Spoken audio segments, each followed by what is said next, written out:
Peach. What's up, everyone? I think I'm live at this point. I think I have a couple people in here, unless there's something wrong with my Discord. I know Og is in here, in the Patreon Discord chat. What's up, Og? Hello. Text voice chat, baby. I'm going to put the code in the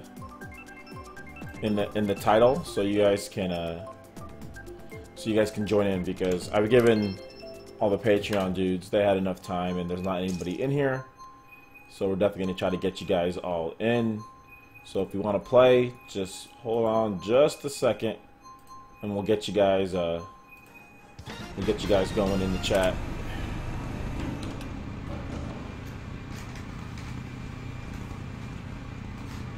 Oh, I'm not going to be able to make it. I just wanted to turn the volume down a little bit on my TV to catch the echo. Anyway. So yeah, we'll get you guys in just a second. I didn't have enough time to put the code in the chat. But yeah, it's been up on Patreon for a while, so if you're a Patreon dude and you want to play early, get into the early access so you can get in like all good early, just make sure to check out the links in the description below to the Patreon page. Pledge any tier, you'll get early access to all my live streams, access to my friends list, all that good stuff early. But remember, I will post I'm trying to look at the stream and trying to look at there at the same time. I will post my, code for today's Mario Kart 8 tournament. I will post. Someone just join the chat. Maybe there's something wrong with mine. I mean, I haven't been on this for about over a week now at this point. Maybe there's something wrong with my equipment. Either way.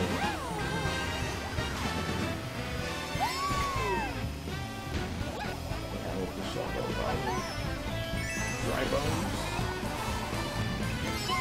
Dry bones Bowser. Oh no, Sony Bono.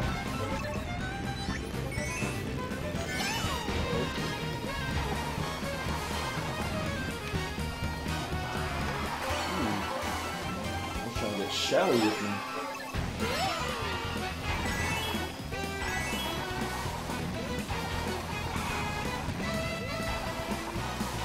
Cut through these Alps. Cutting through these streets, these slopes.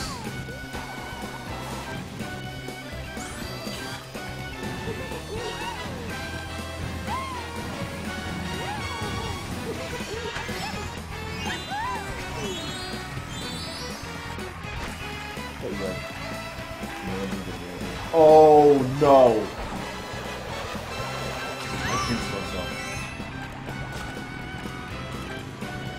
I jinxed myself.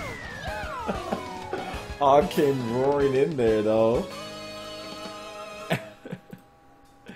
Alright, so if you guys want to play, there's not many people in the chat, but just check out the refresh your stream right now.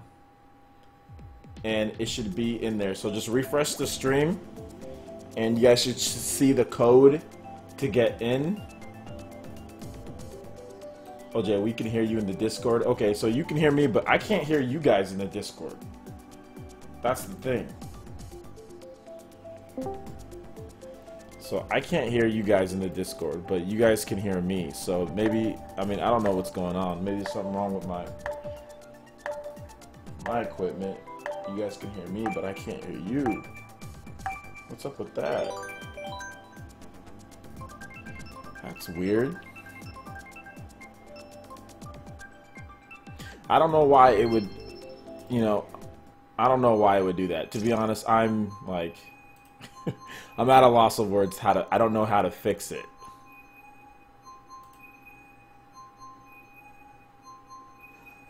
Yeah, I have no idea how to fix that, because I've done the same thing that I've always done.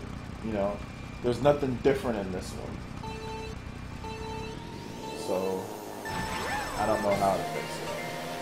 Let me ask you, people in the, if you're watching the live stream, can you guys hear me in the live stream? Is everything good there?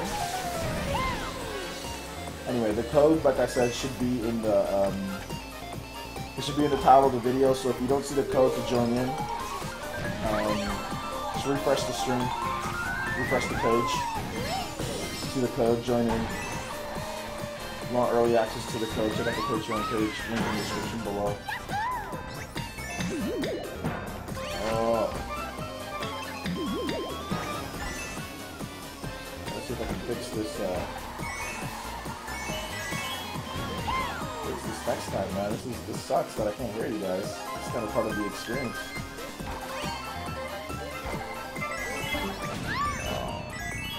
I can hear the little Discord chimes and all that.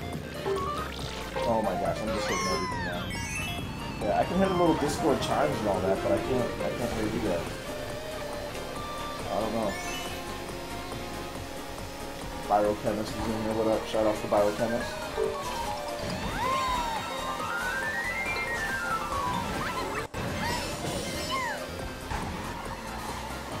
Oh god. Crap. Oh, I'm gonna hit that thing. No, I'm not.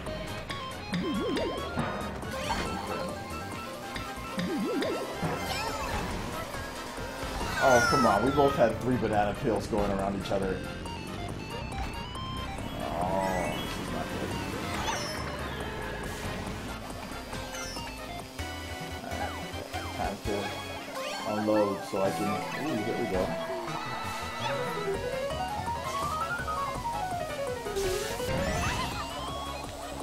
Adams, how much defense do you got, son?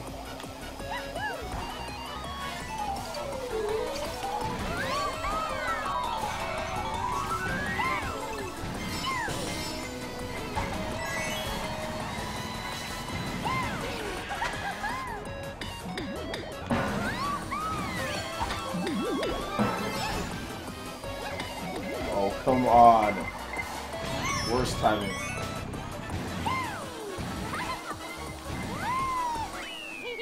Surprised I even got second there.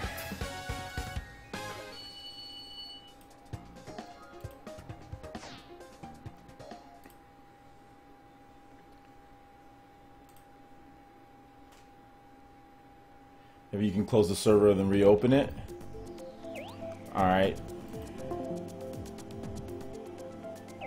I don't know how to close the server then reopen it though.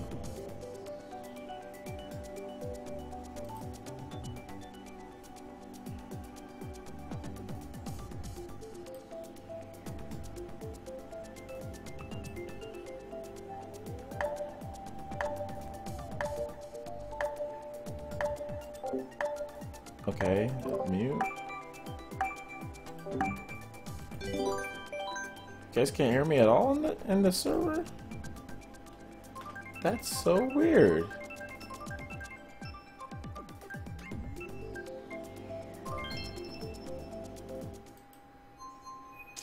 Yeah, I don't know.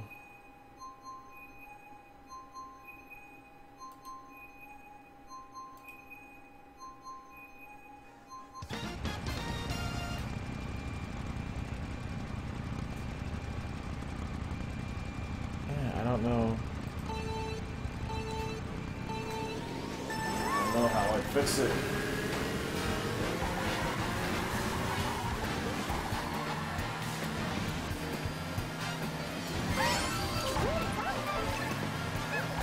Sky Heiser. Oh.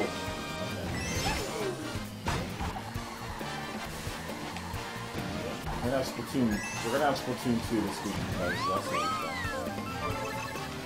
Show.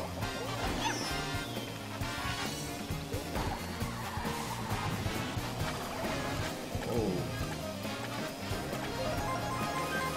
Oh. You thief.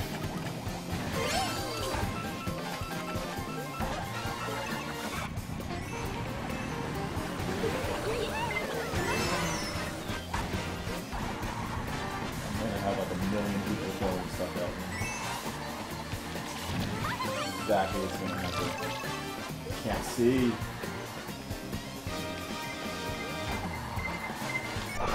Oh. Super horn shoutouts. what's up? I've had some pretty good defense, I'll be honest. Pretty good. We got 10 points. We got max speed.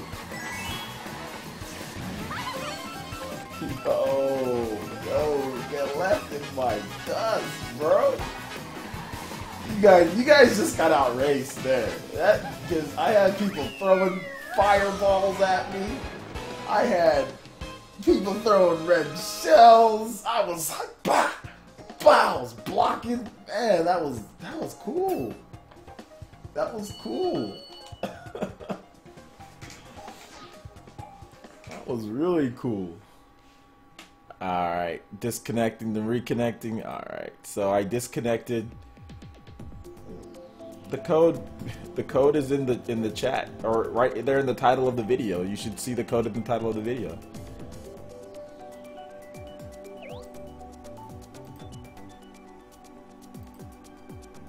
Alright, so can you guys hear me now? No, I don't think they can. That's so weird. So you guys can hear each other, but you guys can't hear me?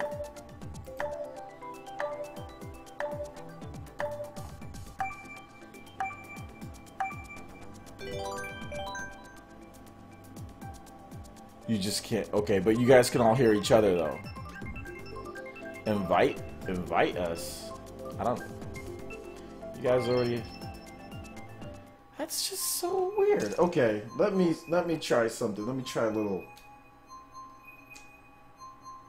Disconnect, reconnect. What's this?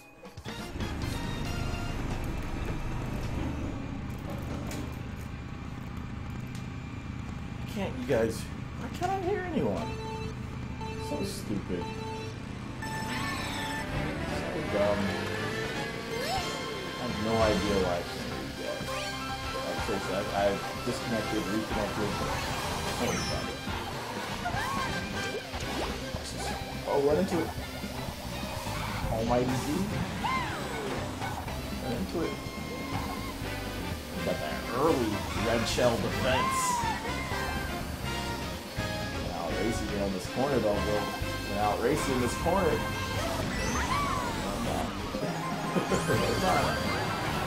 Oh no, shells!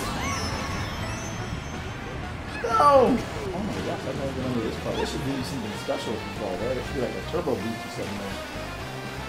Okay. Not good.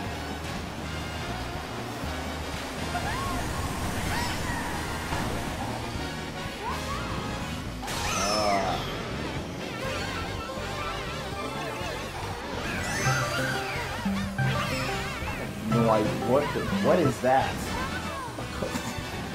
What's that noise? Call? You can get calls on Discord? So I heard that call. I'm hearing the noises from Discord. I'm just not hearing you guys.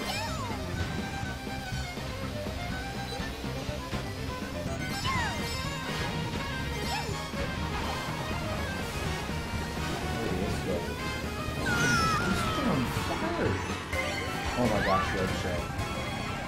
Wow, I didn't say anything. I think I was pretty good at the first touch. I hit the red shell. Red shell. Boom. Let's go. Oh god. Dude, this is like anyone's doing at this point. Look at all these people. Oh no! I went for it. Went for it and lost. Okay.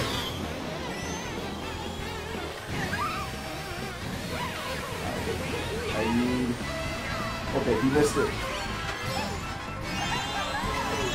Okay.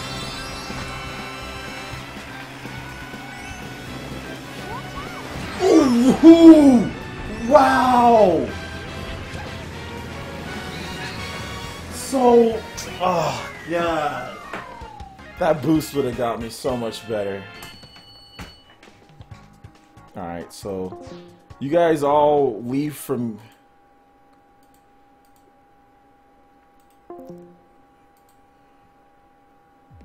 Okay, so I've completely reconnected, disconnected, reconnected everything. I should be able to hear you guys, so...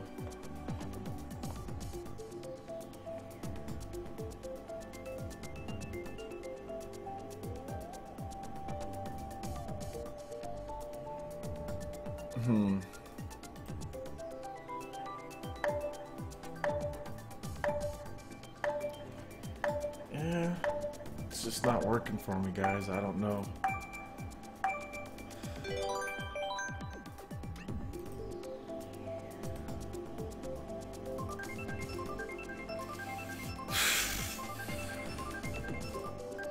Let me try to...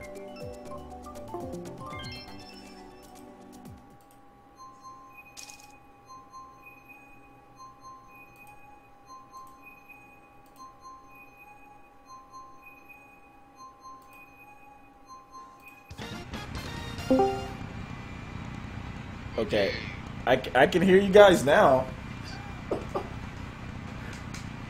Can you guys hear me? Now you guys can't even hear me now. Nah, nobody can hear me on this one. It's so weird. So now I can hear them when I use the desktop version of, like, yeah, the desktop version of Discord. I can hear them, but they can't hear me now, which is weird. That's just weird. Oh my gosh, a freaking bomb.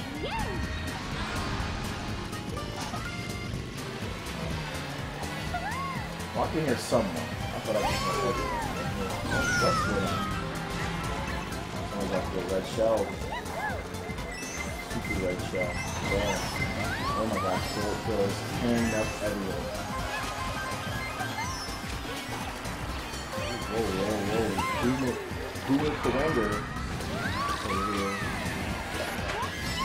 I ranked it.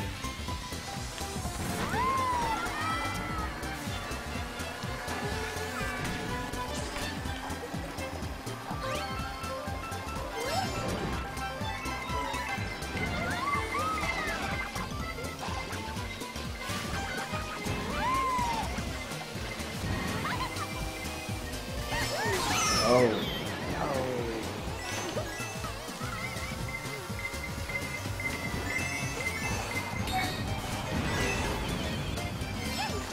Iron Lion, shout outs for, oh my god, shout outs for the subscription, homie, thank you. Welcome to the freaking village. Get this man a headband in the chat, please. Oh, I didn't know I was gonna get a star. Waited.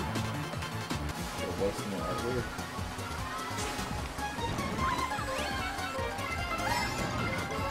Alright, see, this is a tricky item to use. You can't really use it here. You're gonna fall off the ledges.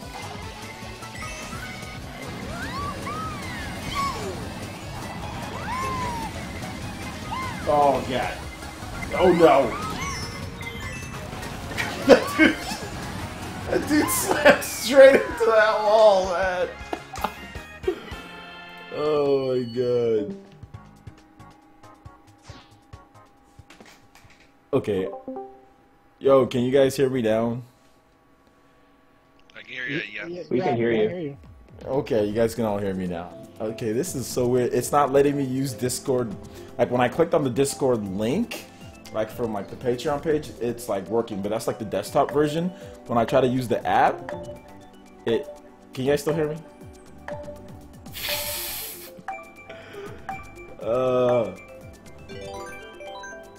My stream. Let me reconnect. Nah, you can't hear us. Oh my gosh, this is stupid.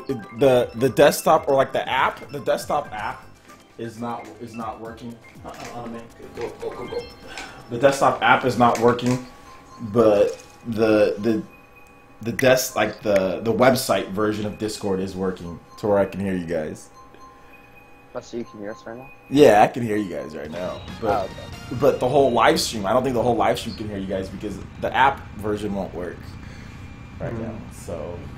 Dude, you had me laughing on that vid about your trips in Hawaii. Oh my, dude, man, I'm never ever gonna take another vacation again. Like I'm done. I'm done I'm done vacationing, dude. I'm done vacationing. I'm done traveling with my girlfriend's parents. I'm never gonna go anywhere with them again.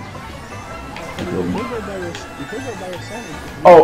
Oh yeah. If I do, but if I do that, it's only gonna be like a weekend. You know what I'm saying? 'Cause that's what I usually do. Like a vacation. To me, a vacation is like a whole weekend without working. It's not like a week and a half. Like that's way too long to not work, in my opinion, for the type of job that I have. You know what I'm saying?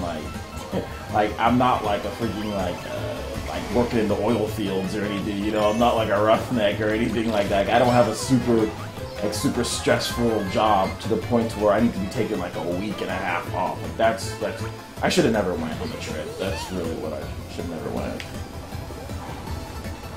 That was a bad idea. I should have just waited, let them go, and then maybe take them somewhere like Pismo or somewhere closer, like for like the weekend. I should have never went. Yeah, it was a bad idea. Yeah, like to me personally, I think anybody's like a whole really good. Exactly. Well, I've been with my girlfriend. We've been together for 6 years, but I've never really clicked with her parents or anything like that. So. Yeah, I shouldn't have done it. It was a bad idea, which I was telling myself it was, but I don't know. I just wanted to go where my daughter was going, so. Yeah, I mean, I kind of feel for the dad, because that's how I'd be if I had a daughter. I would just the focus on it. Because I wouldn't do it to nobody's face like that. Yeah. I mean, it was just the getting in my face part, but you know, it's whatever, man. I kind of like moved on. But it was definitely funny. Like I said, the story was funny. Like looking back at it, it's kind of funny because it was just like if you guys saw this dude, like you'd be laughing too. You know what I'm saying?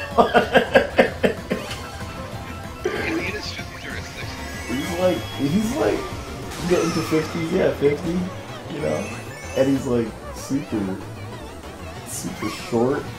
Like I'm short. You know what I'm saying? Like I'm short. I'm not tall. I'm like 5'8", you know, 5'8", 5'9". But dude, he's like 5'5". Yeah, I was imagining his voice is like the dude on Rocky, the old dude, the trainer. You gonna feel wrong with me? Dude, the chat. You guys need to be able to hear this. I want to see if I can try to get this audio on here. Let me see if I can add the audio in somehow. Let's just see. Hold up, what do I have here? No, I have image, monitor. Okay, I might be. I just turned on the sound in the YouTube, and I could kind of hear the chat. You can kind of hear us?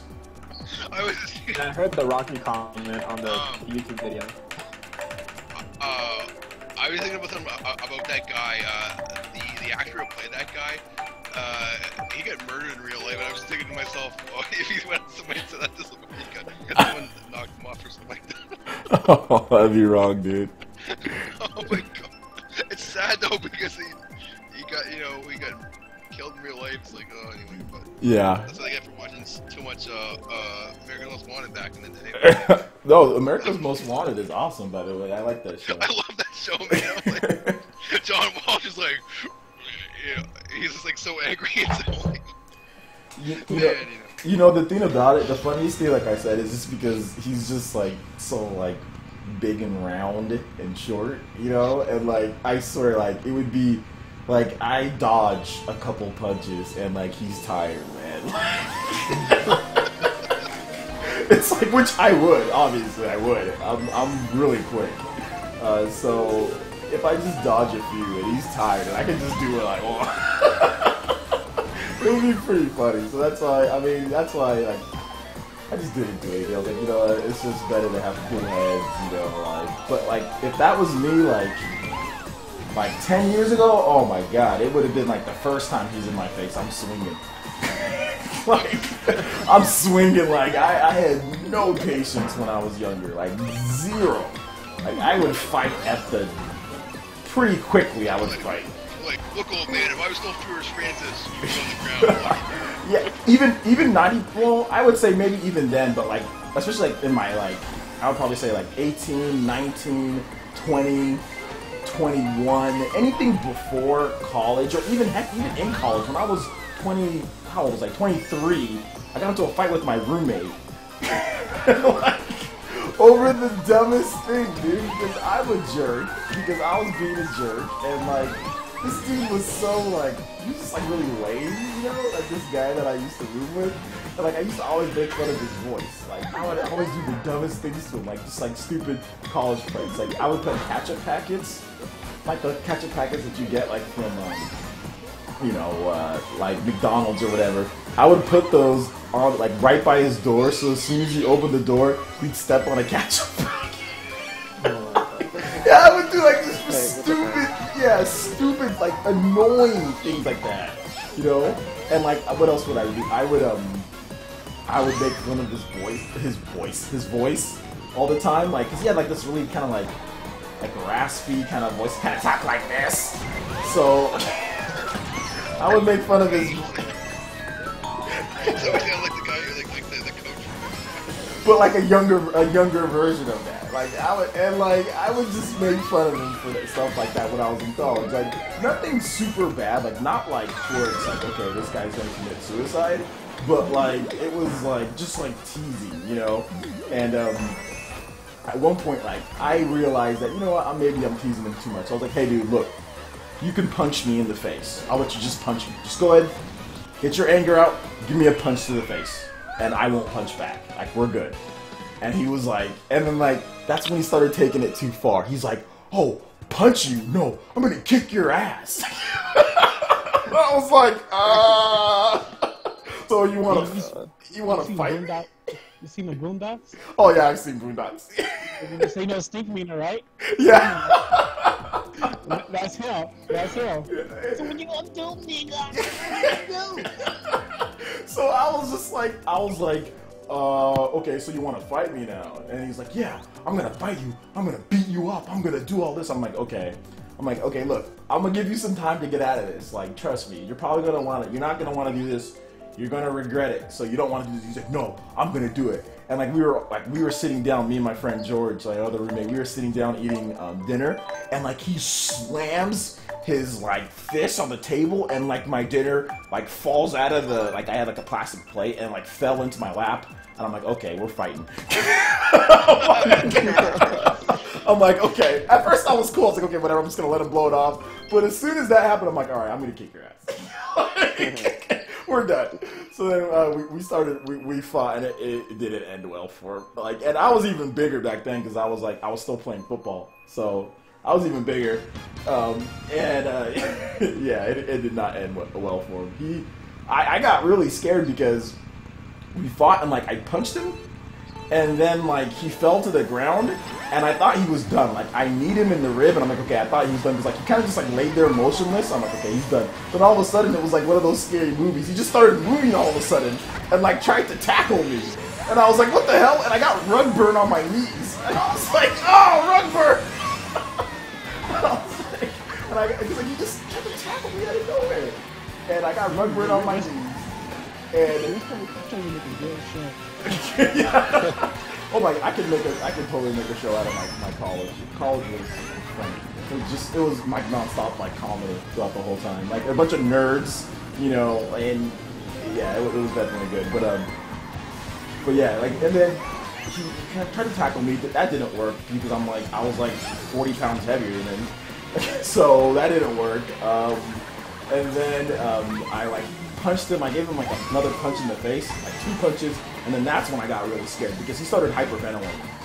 Like right after that, he started like rolling on the ground and was like breathing really heavy, like all crazy. I'm like, oh my god, he's gonna die. And then one of my roommates like ran away. Like one of my roommates literally ran away. Like he's like, I wasn't here. Like, he like opened the door and just like took off running. I was like, oh shit.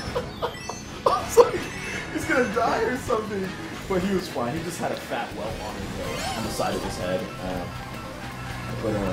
Yeah, that was the last time I got into a fight. And before then, it was even like way before that. But that was the last time I ever got into a fight. But yeah, it wouldn't have ended well for that guy because, you know, he's old and fat, you know, so just wouldn't have ended well. Oh man, I sucked it up this time. Telling my story, I wasn't paying attention. Okay, so can the chat hear us at all? That's what I want to know.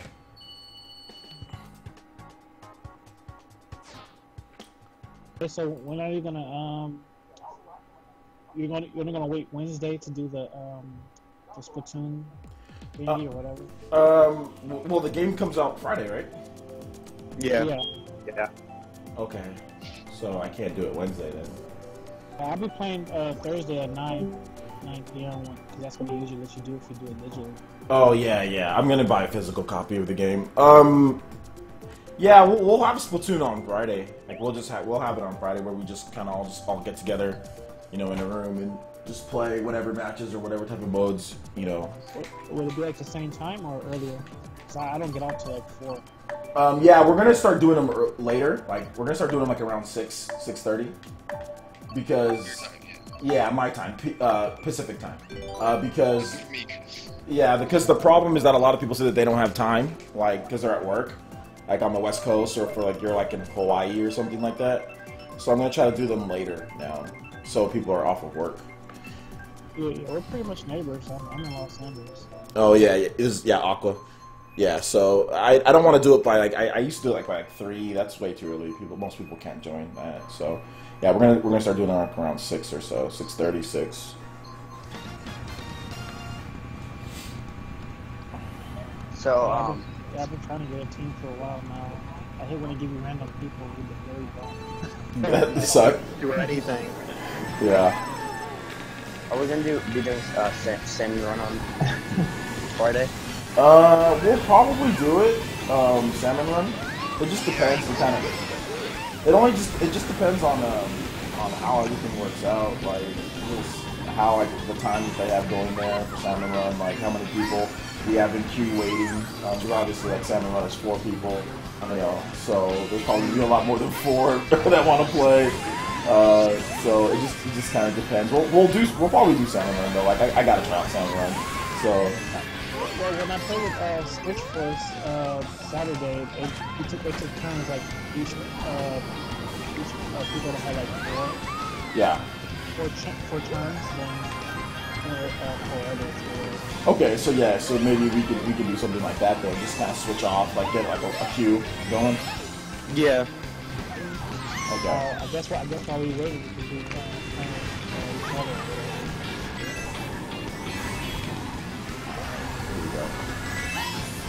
I'm excited for Splatoon 2. It's gonna be a good game for like the game nights and stuff.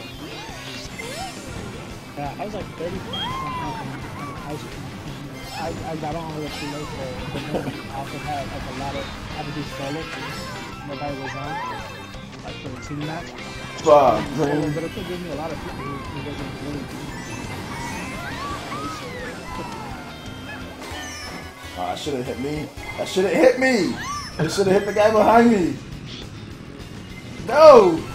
Dang, there were like 5 bread shells coming from behind. Okay, who's in first place though? Jesus, we're all weird destroying each other. This person. I need a blue shell. That's what I need. Someone throw a blue shell from the back, please. Somebody throw a blue shell from the back, please.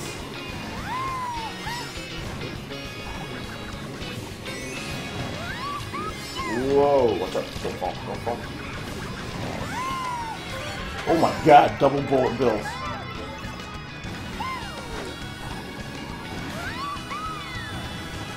Whoever was in first place absolutely destroyed us. That person, because I got second place, and I never saw that person. I still can't see first place. The GOAT, Jesus. The GOAT absolutely murked us with Donkey Kong. That was fun. That was good on his part, man.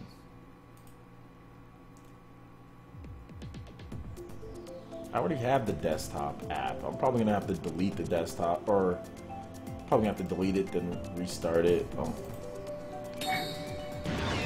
Goku the Legendary. Shoutouts for the subscription, homie. Thank you. Welcome to the village. Please, chat, get this man freaking headband. Headbands for all. I think we had a couple other people that also subscribed to. Yeah, Iron Lion and Victor Lee as well. Shoutouts. Are you gonna have like a big celebration when you hit 30,000K? Probably. Something like that? No, probably not. Wow. More prizes, man. You know what I'm saying? Yeah. To be honest, man, like I'm not happy till I hit like 100K. If I ever do a hit 100K, I'll do something. But until then, I don't. It's not ever. It's when. Yeah, when I hit 100K, you know, I'll be happy. Like I'll be somewhat happy. I won't be satisfied, but I'll be somewhat happy. You know, you gotta get those clickbaits. You know, but I was trying to predict like when you were gonna hit a certain mark by like looking and seeing how much you gain per week or something like that. Like, man, YouTube is so unpredictable. Sometimes, like in a day, you can gain like 80, 90 subscribers, and some other times you can gain like 7. You know, even if you put out great content for that day, you know, it just depends on the algorithm. You know, like can you master the algorithm, and are you willing to master the algorithm? And to me, it's like, God, there's a lot of stupid stuff that you gotta do. Like, like you gotta do a lot of dumb stuff. Like you gotta, the way that you gotta title your videos, stuff like that. It's just not the way that I want to do things. So therefore, stuff like Switch Force and all that, they get more subscribers quicker because Ghost Robo or Zach, he knows how to. He's a master of the algorithm. But it's all good. I was telling you how to do it last time, but I remember when I first joined you, like right after the Switch was revealed, you started to get a lot all the way to January. But once you started, acting reasonable, that's when your account started going down because people get mad because you're not reacting like everybody else does.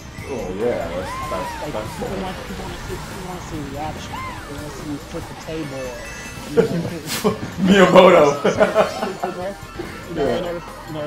For them to keep watching or whatever. I've been reading comments like a lot of people leaving. So like you started acting like Metal Dave or Switch Force on it really just depends. It just really depends. I mean, the pace that I'm going at, it's pretty steady. You know what I'm saying? So I'll take the steady pace, the steady growth. You know. So I'll take it. I'm getting anywhere between like 30 to 40 a day. You know. So I'll take that. That's not bad. There's some people who like, I know some good YouTubers, man, that make pretty good content, and man, they get like 1 subscriber a day, sometimes 0, sometimes negative. You know, like it's like, man, I put out 2 videos, they're pretty good. Mr. T or Mr. T, he should have a lot more than 3,000. Oh yeah, absolutely. You know, he makes great videos. There's a lot of guys that make good videos and just don't get anything. So, I used to complain about like that kind of stuff, but then I look at some of the other people and I'm like, man, they put out some good videos too, like that take a lot of time and all that, way more time than mine and editing, and they don't get subscribers. So I'll take my 20 to 30, sometimes 40. I'll take that and shut up.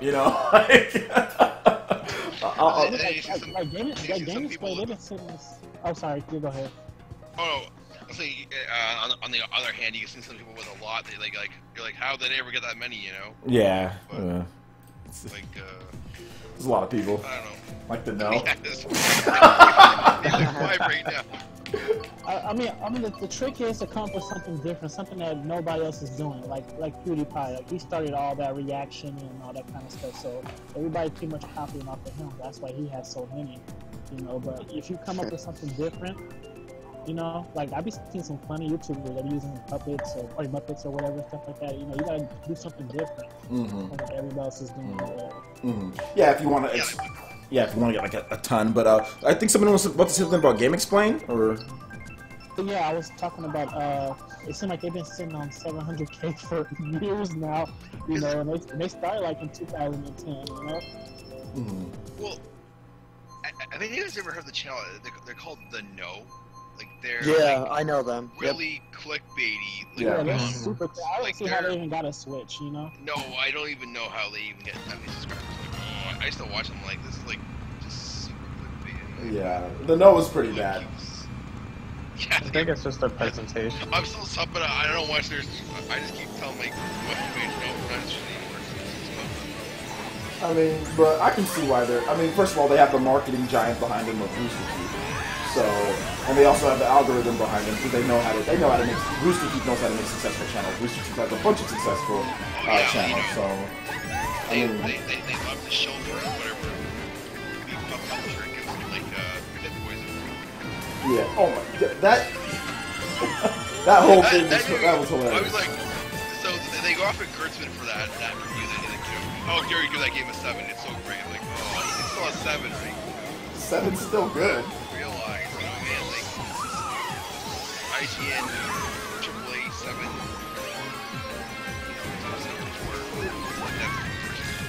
I mean, the thing is, like, if you disagree with the review, there's nothing wrong. I mean, if you're in the media, let's say you're part of the media, you know what I'm saying? Like Rooster Teeth or whatever the case is. Like, you know, maybe like if you have a problem with someone else's review, whatever, but maybe like a Twitter, like, hey man, like I don't know about the review, like, you know, you kind of like that was a bad review, whatever the case is fine. But like to make a video pretty much like the whole time complaining about it is like, you know, like I had a problem with what's this called, Jim Stern's review of Zelda, but like I didn't bring up my special edition, you know, and be like, there's no way this game can get a 7.5. It was like so face palmily like bad because they're wearing the Pip-Boys as they're doing it. Yeah. Ranch, I'm like, it's just like a bit of like satire, meta things that I'm seeing right now. It's my mind. It's Rooster Teeth. That's what I gotta say. It's just funny. Like a couple years ago. I do like Fallout. I do like Fallout 5 or Fallout 4. Sorry, Fallout 5 is not a good game. No, but like that's just like fact, like the three that are just in there. Yeah. I don't think Fallout 5 though is like a 7 isn't like, oh my gosh, how can it get that score? It's not. It's like like the game is not like, oh my gosh, this is so groundbreakingly amazing, you know. Like it's just a solid game. To me it's anywhere between a 7 and an 8. I mean that's what I would give Fallout 5. If I reviewed it, I never reviewed it, but that's what it is. It's a 7 or an 8. I don't see what the problem is.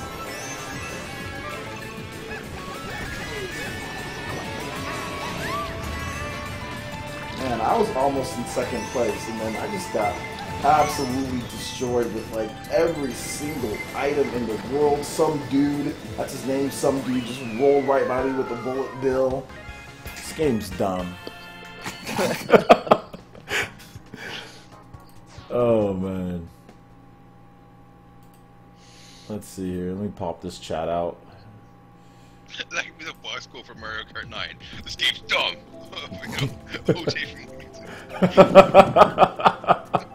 No. I meant that what just happened to me was dumb. It's funny like Nintendo put that on the game. Nintendo's like, how dare you? Oh, hey, did anybody manage to find all the seeds in Breath of the Wild? Man, all 900 of them? I think some people did. Oh yeah, people definitely did. I'm looking at a guide. I saw a guide. I was like, wow, he actually did it. Well, they said you only need 441 to get the golden poop. The 900 just extra, just to unlock all the weapon slots. Yeah, I mean, when I was in Maui for vacation, like I got like 100 of those things, cause like I was so bored. I wasn't gonna go to the pool and tan. I know I wasn't gonna do that, so like I was just sitting in my room a lot of the time, just chilling. And yeah, so I was playing a lot of Zelda. I was playing a lot of portable mode. That was like my lifesaver. That was like my lifesaver in Maui, man. Yeah, I've been playing Disgaea just now, so. Yeah, I'm playing Disgaea too. Yeah, I just got it. I was like. They put the trophies from the PlayStation version into the game, so and they're it pops actually up there, just like and a you earn sports them. trophy. I was like, I think it's familiar, but it's on the wrong system. Yeah, it feels so nice though. It makes me wish that Nintendo does have a trophy system. Or system. I had a Japanese version when the Switch first released. I've been spending a lot of time. I was so into trophies when I was younger. Now I'm just too lazy. I used to be really into them too. Yeah, I'm just so lazy. I don't care. I literally felt like a slave trying to get all the achievements. Seriously, I know like Fallout 3, I got all the achievements in that. I got all the achievements in Bayonetta. But the original Mass Effect, that was when I was just kind of like, okay, screw. You have to literally beat the game like 6 times. Like 7 times. Yeah, you gotta beat, and if you mess up, you gotta beat it another time. You know? I have the platinums for the first few Mass Effect 3. That took me like maybe a month and a half to do because it's like three playthroughs minimum for each game. Well, it's about 3 per minute. I did like 4.5 for the first one. That's impressive. I mean, I think trophies are like force replay value or whatever. Because like games back in the day, they were so good that you replay them anyway.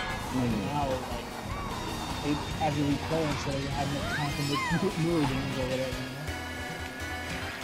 You know, when I was in college and like when I shortly got out of college, like I was such an achievement hunter or trophy hunter. In college, I was more of a trophy hunter, and after college, well, not both, trophy and achievements, both of them. But like another game was NBA Jam. I don't know if anybody got all the achievements or trophies in NBA Jam 2010. That was the worst. That game, you can literally like mess up like big time because in that game, it's like. There's only one team that on the hardest difficulty that can truly beat the Beastie Boys and like Larry Bird, and that's like the Orlando Magic because you won't have someone that can block enough. You won't have someone. You need Dwight Howard, but then you also need someone who can dribble, you know. And Dwight Howard's the only guy in the game that can dribble. That's at least a 6er up and dribble, and can also block shots. That's tall. That can guard out there, like outside of the 3-point range. Otherwise, you're just gonna get smoked by Larry Bird. You're gonna get smoked by the Beastie Boys. So that game, if you don't pick the Orlando Magic, you're going to have a hell of a time.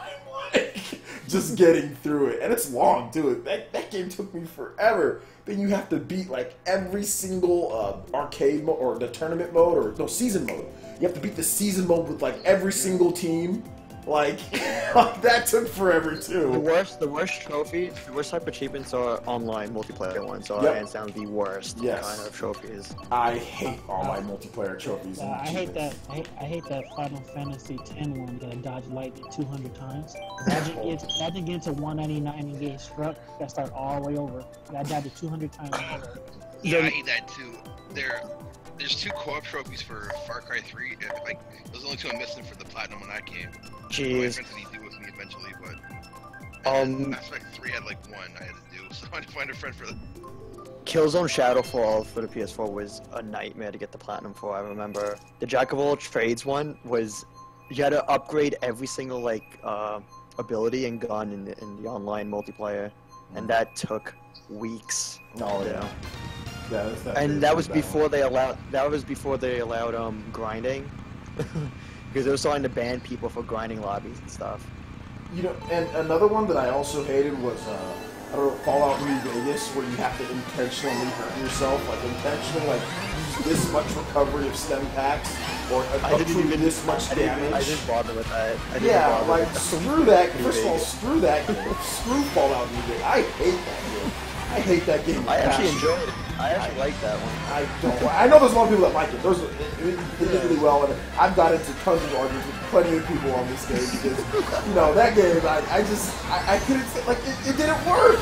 It, like, bugged out and just, like, glitched. It just didn't work for me. Every single time I tried to play it, it would crash. There's no denying that. There's no denying the glitch. But then again, it's a Bethesda game. Yeah. You learn to appreciate Bethesda games. But it was like worse than like Fallout 3. Like Fallout 3, you had that too. But like New Vegas, like for me personally, like was even worse than Fallout 3, which was like how was it worse? It's the next game, So that's what I couldn't stand it anymore. I felt losing my progress, the whole stupid trophies. Like I was just like, screw it, I'm done.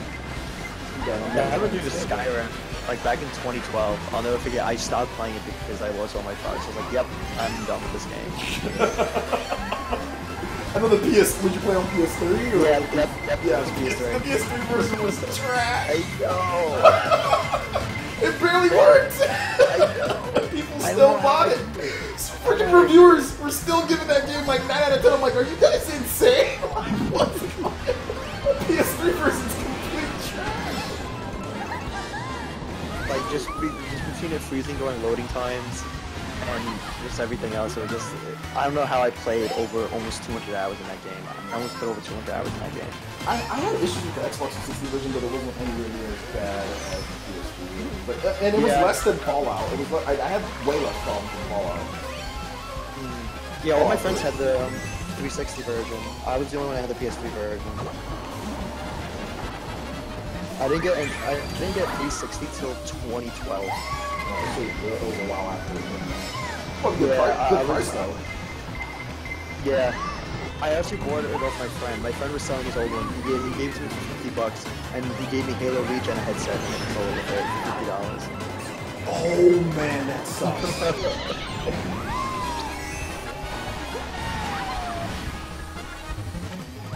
6.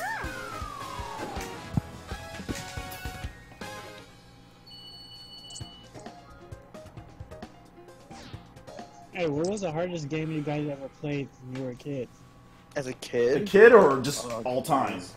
Yeah. NES or... NES, yeah. Well, I grew up during the N64 days. I'm turning, what, 22? Yeah, I'm turning 22 this August, so... Oh, you still a baby. Yeah, I'm a little babby. Nah, my first system was NES when it came out. Nice. That's my first system too, was NES as well. Like, I played with the NES when I was younger, but it was really the N64 was where I really started getting into gaming. Yeah, me too. But I'm gonna say Mario Brothers 3 was the hardest. I don't know why, but it took me about 3 or 4 years. I don't know why. I actually enjoyed Mario Brothers 3 as a kid. I never beat it, but I played it as a kid. I beat it a million times. I loved it. It was hard. I died a million times, but I would always do the little cheat thing at the beginning, the little infinite lives, or you can just keep on getting the extra lives at the beginning, so I can stock up for the track. No, because there were secret black whistles that you can get that walk you to World 8. But the thing is, in World 8, the hard part was the castle, the middle castle, because I didn't know you had to do a certain path in order to unlock progress. Well, I didn't like using the whistles. I always just played through the game. Like, whenever I played the game, me and my brother would play, we would just play it for, like, the fun. You know what I'm saying? Like, we would go through levels, we'd take turns, we'd play the 2-player. And we would just, like, take turns, and it was just always a great time on the weekend. Like, Friday, we'd go, okay, we're gonna beat Mario. Let's see how fast we can beat it, you know, this time. Or let's see what we can do this time. Let's see how many points we can get. So we had to make up our own achievements, man. Like, it was like... that was, like, made up our own stuff back then, but... And that's what's interesting, though, like how you say that, because every time I play a game on a Nintendo console, it's like the least stressful I get because I don't worry about achievements or anything. Exactly. So, I mean, that's what I say. I'm lazy right now. You know, it's like I don't have to worry about getting these or having this thing show up in my profile with 0 out of 1,000, you know, or like 10 out of 1,000. Yes. You look like trash. But I hate it. When your friends check out your profile, you see all these games, you got like 2 achievements in them, you feel like garbage. I mean, to me, honestly, I only get trophies on games I really like, which is any JRPG or JRPGs are a nightmare, I thought. I'm forgetting all the trophies. They do. The JRPGs are kind of a nightmare for trophies. That's what I've never attempted. Yeah, but it's like certain ones that I really like. Like if it's something I really like, you know, yeah. I know, like Xenoblade Chronicles has like a built-in like achievement system, and man, there's too many. Yeah. There's too many. I'm never gonna get all those. I think I'm gonna attempt Persona 5. Like I got 63% first base through. Nice. Like really tough one, like that. Yeah, Way I did that. I played Persona 4. I played Persona 4, but I guess the music, story, everything.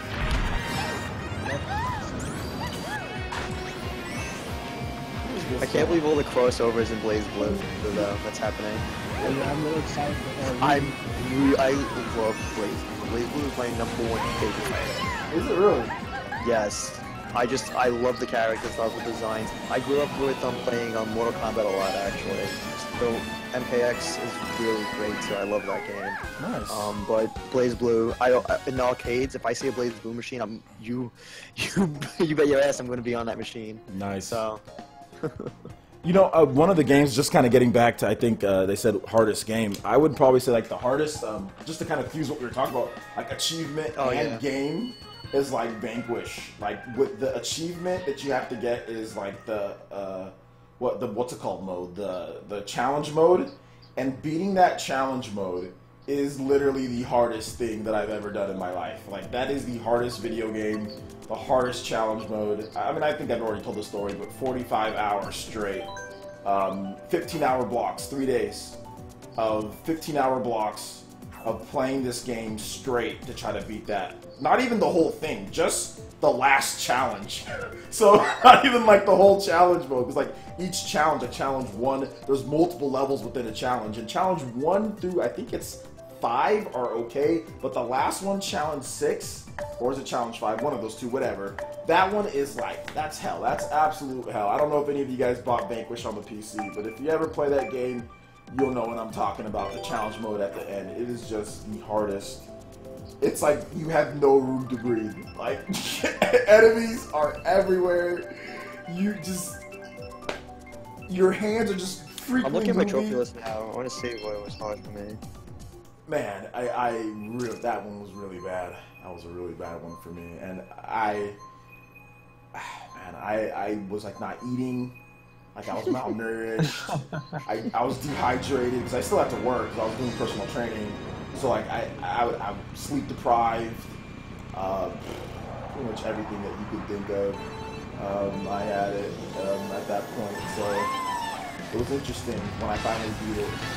It was so funny. My mom started yelling, and my mom came into my room and she was like, "Why are you yelling?" And I'm like, "I beat this challenge mode." And I'm like, and she's like, "So that's the reason why your eyes are bloodshot red, like you stink, like, like you look like hell, like that's the reason why." And then she called me an idiot and laughed. And I was like, "I don't care what you call me. I just beat this challenge mode." Although I did feel kind of stupid. I was also turning down like training appointments to play that, so I was actually losing money to play that game as well. People were like, "Hey, can I get a workout?" And I'm like, we're at someone right now. Yeah, sometimes they're just not worth it.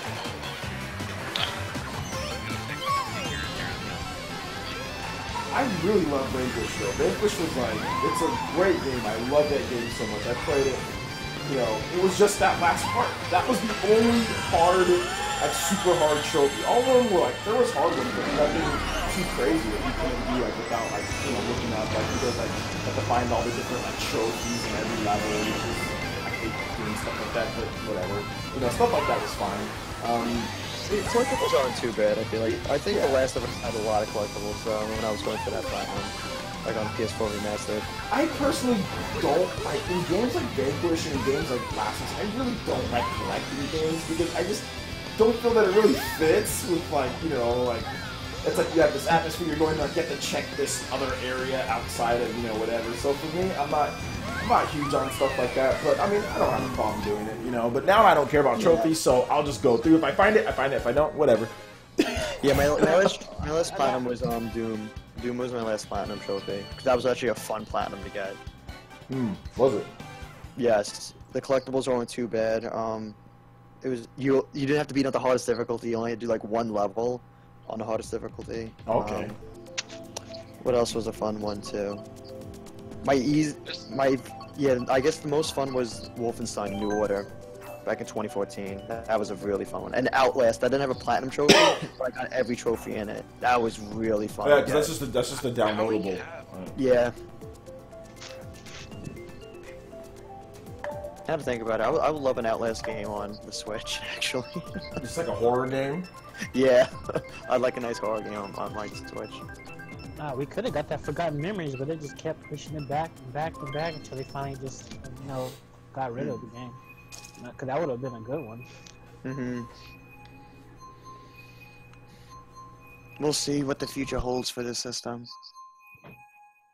Pretty sure if they at least hit 20 million by this time next year or later holiday, they'll start getting all kinds of games. Well, we got an announcement, or not an announcement, but Blaze Blue is probably coming. I hope it's that cross. I hope so too. I don't It's see why probably it gonna be wouldn't. that one. I mean, if it was gonna be, I don't think it's gonna be older. That'd be weird. No, They would have announced it. They just give a generic title of it. Yeah, they're gonna come with some kind of excuse talking about either too much color, not enough buttons, Not enough buttons.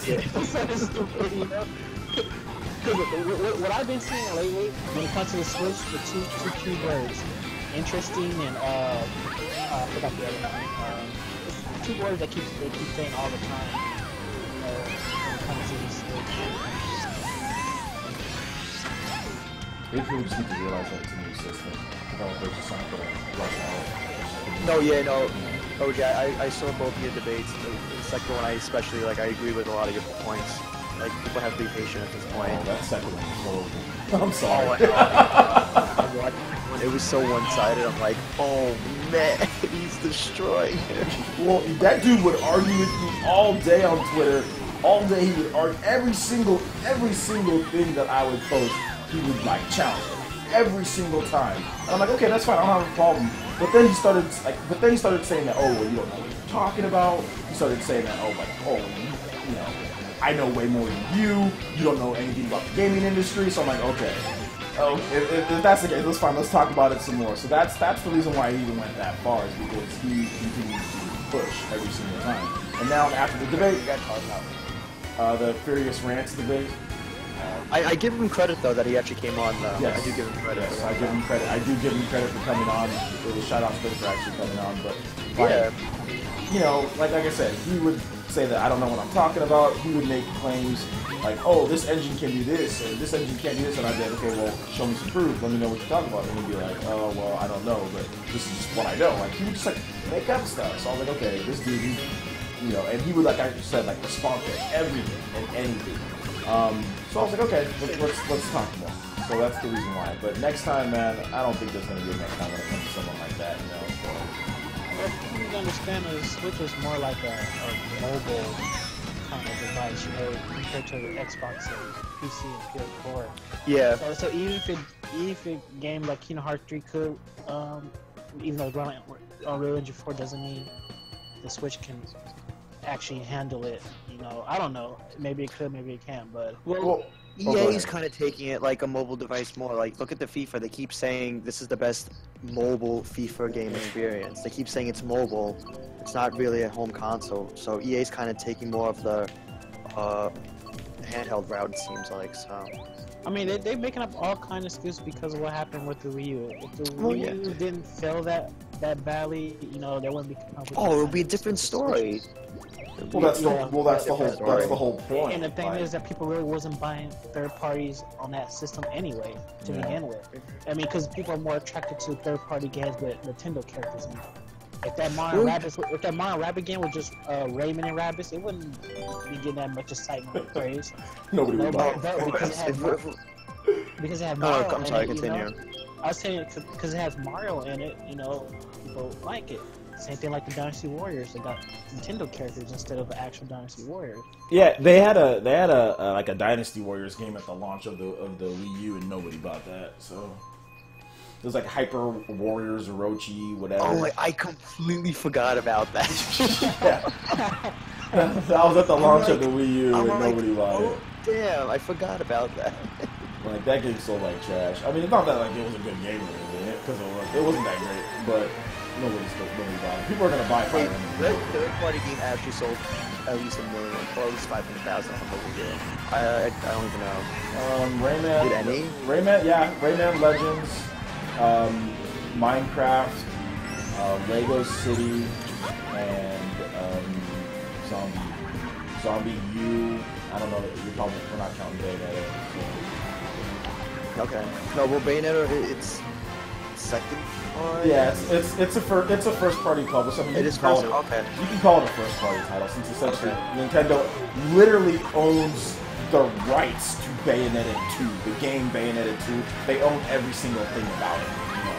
But not the character. They don't own the character, but they own They own the character Bayonetta 2. Like they own that version of her. Nintendo literally owns that version of her.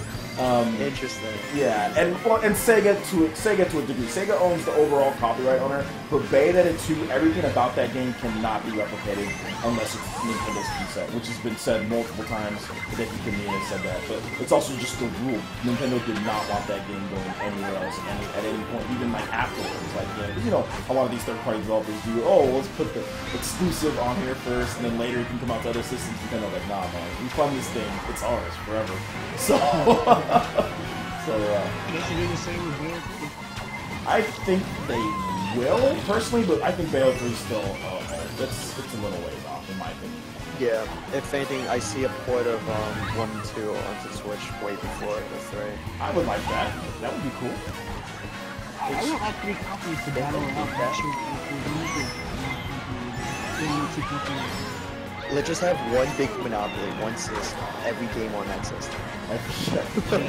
That would be great for the gamers.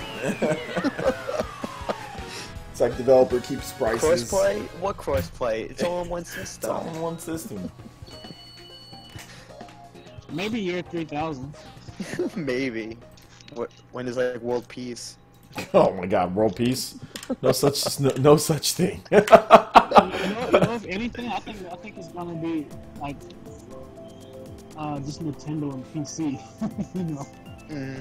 If anything, like I do see crossplay being more prevalent this generation, though. It seems like at least Microsoft's actually kind of embracing it, so that's cool. Microsoft and Nintendo are definitely embracing crossplay.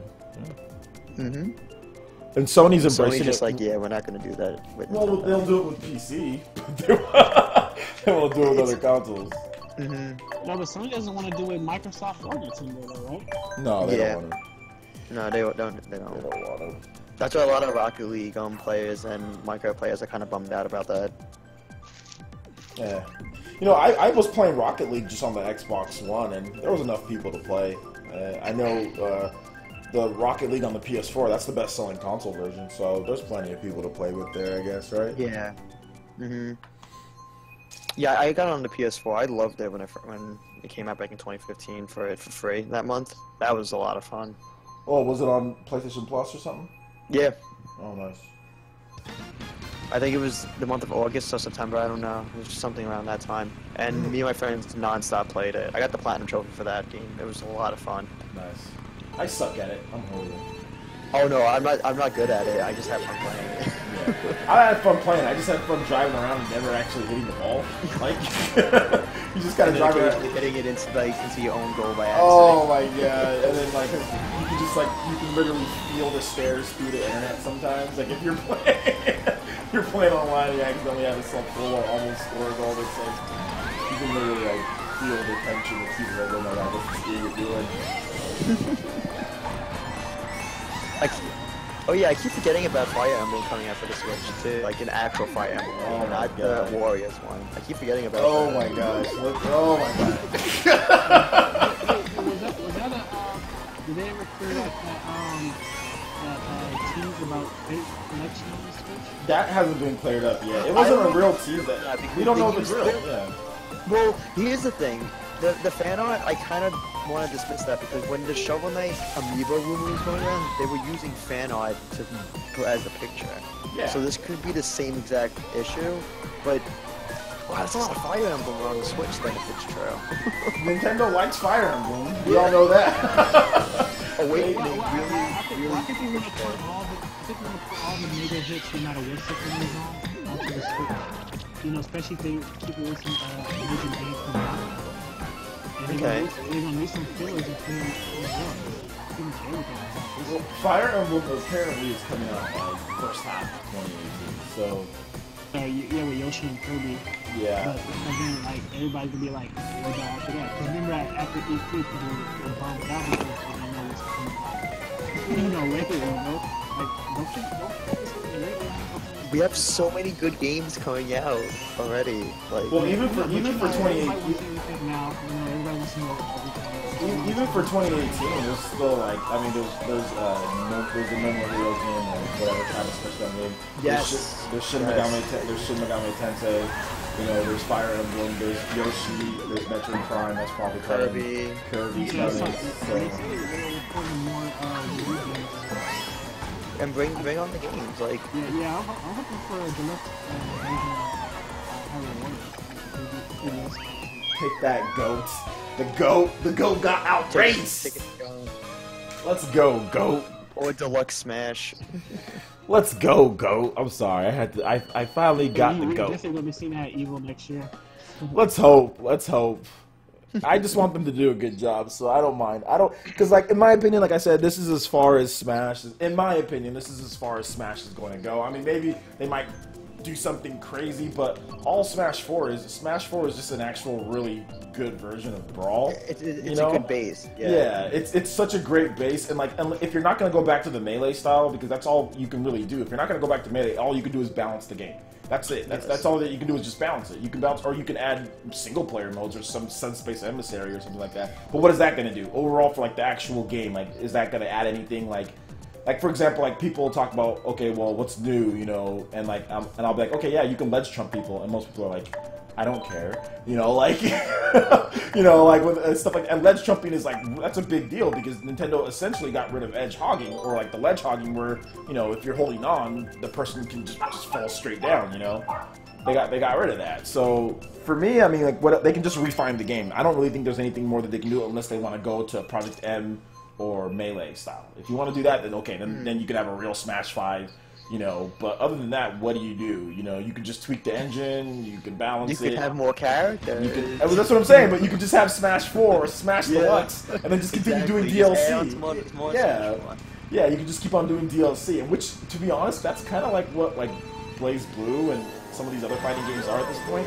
They're really, essentially, just better refinements, you know, of the game, or now they're doing the crossover, but it's still going to be Blaze Blue, you know? Yeah. You know, and I don't mind that. I'll be content with that, to be honest. Guilty Gear players love it. They love like the Guilty Gear and the XRE and Sign, and you know, they're fine with that. So I don't have a problem with it either. If it ain't broke, don't fix it. No, if it's not broke, don't fix it. I think Smash, in my opinion though, Smash, I do think that they should make, like, I would really like a real like Melee for the people, Melee like HD or like Melee HD. Yeah, I would like that for them, but that's never gonna happen. But you know. I don't know. It's like, yeah, like I don't think that would ever happen. Nintendo just like, yeah, you guys keep saying that it's not gonna happen. Yeah, Nintendo just does. I mean, I think maybe we get Virtual Console, yeah, but like not like a real Melee HD. That would sell like hotcakes. It would sell so much. I mean, people can already play Melee HD. I mean, it's, you know, pretty much 20XX or whatever, like the PC, you can play it on there. Like all the Melee guys do with net play and all that. There's already like pretty much a Melee HD out there with new skins and better graphics and all that. But you know, if Nintendo actually did an official one where you can play on your Switch and take it around with you, you know, and online play, like that would be amazing. For those people. Hey, I would take the Virtual Console in the Kart if they can't do it. Yeah.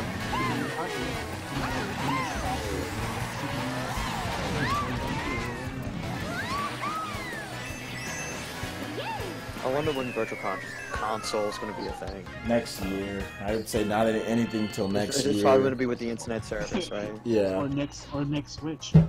Next Switch. Switch 2? Switch Mini. Switch Mini? They better have the GameCube games, though. Well, I don't think they'll do a Mini because of the Joy-Con. I think they'll do an XL anyway. Who's my main in Smash 4? My main in Smash 4 is Sheik. There's somebody in the chat asking me my main. I'm a Sheik fan. I'm Duck Hunt, actually. He's my main. Sheik's horrible. I hate Sheik. She's the worst. I hate she's the worst character in Smash 4. Mine's Lucina and Zelda. Lucina's good. I actually like Lucina over Moth, to be honest with you. I started playing Marth a little more, and she started getting good with Ike. Ike? Yeah, my top three are Duck Hunt, Shulk, and then Pac-Man. You play stupid characters. I love them though. Shulk's my boy. I mean that in a good way, by the way. I mean that in the best way possible. Like I always give like Pac-Man players crap. Like there was this Pac-Man player, her name is Port. on Twitter. Hey, OJ, about your tweet about the Smash result, the ending. Were people mad because of Bayonetta's? Yeah. People don't like the Smash community. Top level players hate Bayonetta. They all hate it. They all hate it because Bayonetta has tools that are just ridiculous. Like Witch Time. A lot of people hate Witch Time because it makes you play so on edge. You know what I'm saying? Like it makes you play like, I can't attack here, I can't do this because I'm going to get Witch Time. You know, like it's really a ridiculous advantage. And Bayonetta, like, you can't gimp her. That's the problem. Like, you can't gimp her off the edge. Her Witch Twist has too much priority. Well, you use range character, because usually when I play against real Bayonetta players online, I usually use Link or Falcon. Yeah, something to get her jumping around so she won't get a footing. Which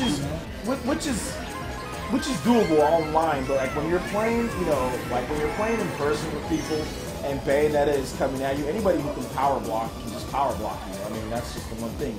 You just power block a range character, then you get in close, and Bayonetta's superior frame data and just brute force. She's just strong, and she can kill you up the top. Like you make a mistake, you're gonna die. Like you saw with Zero. Zero was up if you watched the Evo, the final. Zero. Yeah, I saw it, but the thing is, I think her recovery time is just too quick. Her recovery's too good. She has like a million jumps. She has like a million things to get back on stage. Like Larry Lurr, like footstooled her at the very bottom of the stage, and she still recovered, like Salem did. So it's like that's the problem that people have, is that she just has way too many tools, and her only real weakness is that she's a little slow, and her grab sucks. Like her grab range and all that is really bad. That's it. Those are her two weaknesses. Her grab sucks, and her grab range is bad. Other than that, she's really good. And Salem, and like the biggest thing is like I said, like the quickness. Like if you make a mistake, she can take you off the top and kill you like that. Zero. You can go 0 to death. Very simple, and that's what makes her. And like Bayonetta players do this. This isn't like, you know, like it only happens every now and then. This is a very common thing for Bayonetta players to just absolutely wreck you off the top of the stage, even with the nerf that she got. So, you know, that's the problem that people have. You know, I don't care personally. I don't care. But I mean, honestly, I think Zero plays too predictable though. He's been playing a lot of predictable lately. Dude, he's the best. He's the best player in the game. He's the best player in the game. I know, but like, you can watch all his videos and you see how he played Diddy Kong. So I guess he was just waiting for Zero to do certain moveset. He caught Zero in a mistake. Zero was playing so good against him. Like against Salem, he was playing great. They were going toe to toe, which you're expected to do. If Zero played against any other person, Salem was the only guy in that top 8 that could have beat Zero that day, because Zero has downloaded everyone else. Zero, there was There was Tweak, there was Larry Lurr. Larry is a fox. I mean, all those characters, none of those characters can beat Zero. The only guy that could have beat Zero was Salem, because Bayonetta is too crazy. The only time, and that's the only time Zero loses. Zero loses to crazy characters that do certain things that can kill you very quickly. Like sometimes, like Zero almost never loses, but when he does lose, it's because of something like crazy happened off the top. Like when he lost that, was it Nairo? Was that Nairo the one that plays Mario all the time? No, that's Ally. No. Ally. What was his name? Nairo played Bowser. What is the dude that plays Mario all the time? Ally. They do the World versus USA.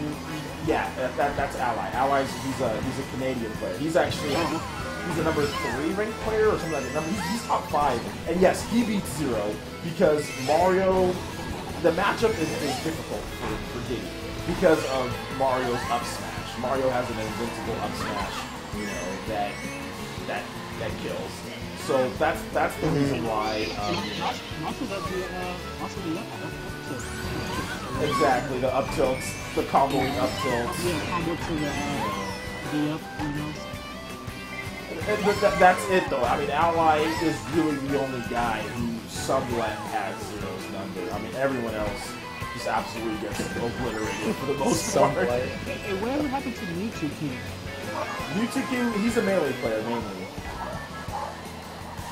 did. I think he got top 8 in Evo for Melee. Oh, okay. Yeah, he did. And Mewtwo King's he's always around. It's just the thing with Mewtwo King is that like he's weird and he's like he gets down on himself so much. It feels like Mewtwo King is in this paradox of like I'm a top player but people don't respect me. You know what I'm saying? Like it's kind of like that Tim Duncan. Yeah, exactly. Like Tim Duncan. Like I'm one of the greatest ever, but nobody respects me. You know. That's exactly what Mewtwo King is. He's like kind of boring, kind of robotic to watch, you know? He does everything, the fundamentals. Like Tim Duncan is a perfect example. But yeah, he has multiple titles. Mewtwo King is obviously one of the best. He's a god, you know, in the Melee community. And I mean, he's not a horrible Smash 4 player, but he's definitely not like, he doesn't care for Smash 4. Like, he got mad when Cloud got nerfed. So, when Diddy got nerfed, Diddy and Cloud both got nerfed, and he got pissed off and kind of. Yeah, that was the one where I saw this when that tournament was nerfed. Yeah, well, because Bayonetta already got a pretty bad. The funny thing was that Bayonetta used to be a lot better. That's the funny thing. Bayonetta was actually better, and like not like a little. So was. Imagine if they never nerfed even one. And imagine if they never nerfed like Sheik used to be really good too. I mean, Sheik's still good, but now she's like, she gets like you gotta like literally beat the hell out of your opponent. It's like you gotta pummel them to oblivion. Like, and that's the problem with Sheik. Yeah, the same thing with Sonic as well. He, you know, like, he's really weak compared to Brawl. Yeah, Sonic and Brawl's a little bit better. Although Sonic's not a bad character. I mean, his moves are just, they're not laggy or anything, but he does have moves that can kill. I mean, he has more killing power than Sheik. Sheik has... God, I hate Sheik. One kill move. Yeah, she has no killing power. And her forward smash is the worst forward smash in the game. It is so bad. Like, the second hit, it might not even hit you. It might not, you might just fall out of it. It's horrible. That's why you have to rely on your side B, like when you knock them out of stage. Yeah, exactly. But that's the thing. She's so risky. If you want to get kills, you have to edge guard. You have to be out there, putting yourself at risk. You have to go out there, and that's why Void, who's the best Sheik main, that's why Void never wins a super major. Because he's Sheik. That's the reason why he never wins a super major, because he's a Sheik player. A Sheik player will never win a super major, in my opinion. A Sheik main. Watching an old video with Zero had a Sheik versus Diddy, he won. Well, okay, but that's when Sheik was actually somewhat. That's when Sheik was good. Because Sheik used to have moves. She used to have a 50-50, where you can do down throw, and then you can either do a vanish, like you can do your up B and catch an air dodge, or if they guess otherwise, you can just do an up air, and the up air would actually kill. But they nerfed her up air to where her up air won't kill until like 150, 160. You know, it's gonna be a while before her up air kills. So before she actually had moves that kill, her back air used to kill. It doesn't kill anymore. What else? Yeah, her back air was kind of like Fox. Yeah, it was exactly. It was like Fox, where it would kill like at around 100, you know, maybe 110, 100 something like that. Now it doesn't kill at all. Like, you'd be like, I mean, if you have good DI, I mean, you can survive your back air like at 108. Like, I back air freaking Villager at 160 and he didn't die. Like I was like, okay, you see, like the nerfs, like, and like they nerfed her down tilt. Hell, they even nerfed the down tilt. Her freaking down tilt! If you compare Fox from Millie to now, you can just tell how much they know now. Yeah, you can be able to kill people with a up tilt at 67, you know? On Melee? Or juggle people in the air. Yeah, on Millie. Well, you can juggle them into an up air. Yeah, but you was able to kill them really quick. Oh yeah, well Fox on Melee was obviously the best character. I mean, like going from what they did with Fox is still super good. The problem with Fox is that I mean, which has always been the problem with Fox is recovery. That's the biggest problem with Fox. His recovery is way too predictable. People can really, you can really body Fox on the time. So you gotta be really creative with Fox. But he's still really good though. Fox. I'm not sure, but are you able to do the short dash in the North smash, or is this like just another? The North? What'd you say? What type of smash? You know the short dash, like they were doing in Millie. Oh, wave dash? Oh, wave dashing, yeah. Oh no, wait. Yo, wave dashing from down to brawl. Yeah, they took away wave dash. They took that away, and they added tripping instead. Wave dashing. Instead of wave dashing, you can down trip. So yeah, that was interesting. But yeah, they definitely took away wave dashing. All you can really do as far as advanced movement goes, you can perfect pivot in Smash 4, or you can dash them. But I mean, at least good stuff. To me, I'm not a huge Melee guy. I love watching Melee, but I'm not a huge competitive Melee same. player. I totally agree with that. I'm not a Melee guy. I love watching it, but I can't really get that good at it. Yeah. But Smash 4 is fun, and I actually enjoyed Brawl for what it was. Oh yeah, I enjoyed Brawl too. I thought Brawl was good. It's not a bad game. I liked playing it. I like Smash 4 a lot more though. Smash 4 is really of course, bad. 100%. Smash 4 is an awesome balance. Oh yeah, it's a good balance. Do you think the Switch version, like if they do a deluxe, do you think they'll put like some kind of cell space emissary in it? Maybe. I think maybe they take out that one mode that they have in there and put in Subspace Emissary. I don't know. I don't think they do that much for it. It would be And cool. bring back Wolf and Ice Climbers and Snake. Yes, please bring back Wolf. That's what everyone's asking for. I want They Wolf. bring back all the characters. I want Wolf. Ice Climbers would be cool too. Every character, even Young Link. But the thing with Ice Climbers though, I can't ever, because like I was never an Ice Climbers player in like Brawl, but like after watching Melee so much, like anything that, if you can't wobble someone, it's a disappointment. So maybe they should just leave. If you can't be cheap, because like I can't imagine playing against an Ice Climbers player, a good one, and you're just getting to wobble. Like for those who don't know, wobbling is like Ice Climbers can do like an infinite grab on you. Like you grab them, and then like you can just like switch back and forth between like punching them, and then you can just kill them. So it's basically like just like an instant kill as soon as you grab them, and they link up. As long as you have Popo and Nana right there. So like that sucks to play against, but it's fun to watch. It's hilarious. Oh my god, it's so funny. It's funny when when really good players get wobbled. Like Mango. Like when Mango plays against Chu, and Chu wobbles him, like oh my god, that's the best. When good players. Yeah. When Mango and when good players get wobbled, you can just sometimes just see the frustration on their face. Like this character is so cheap. And the problem is like Chudat, like his face. Like I don't know if you guys have heard of Chudat. He's probably the best Ice Climbers player in the world for Melee. And he's like so annoying. He'll do like this smile and go, yeah! It's so cheesy. It's so cheesy. We should do that for Resident. We do that for Resident. A wobble. You got a star wobble. I know who would like that. We got that character, you card. kind of have to be that kind of person, I suppose. The Buzz would love that if they gave Rosalina a wobble. He'd be like, he's already super good, but he'd even be better.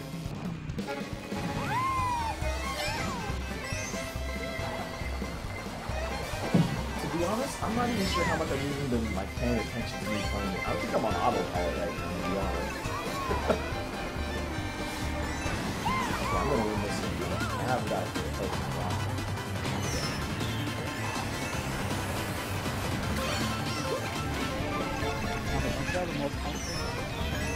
Probably, but that's because the nigga hasn't been playing a lot of this.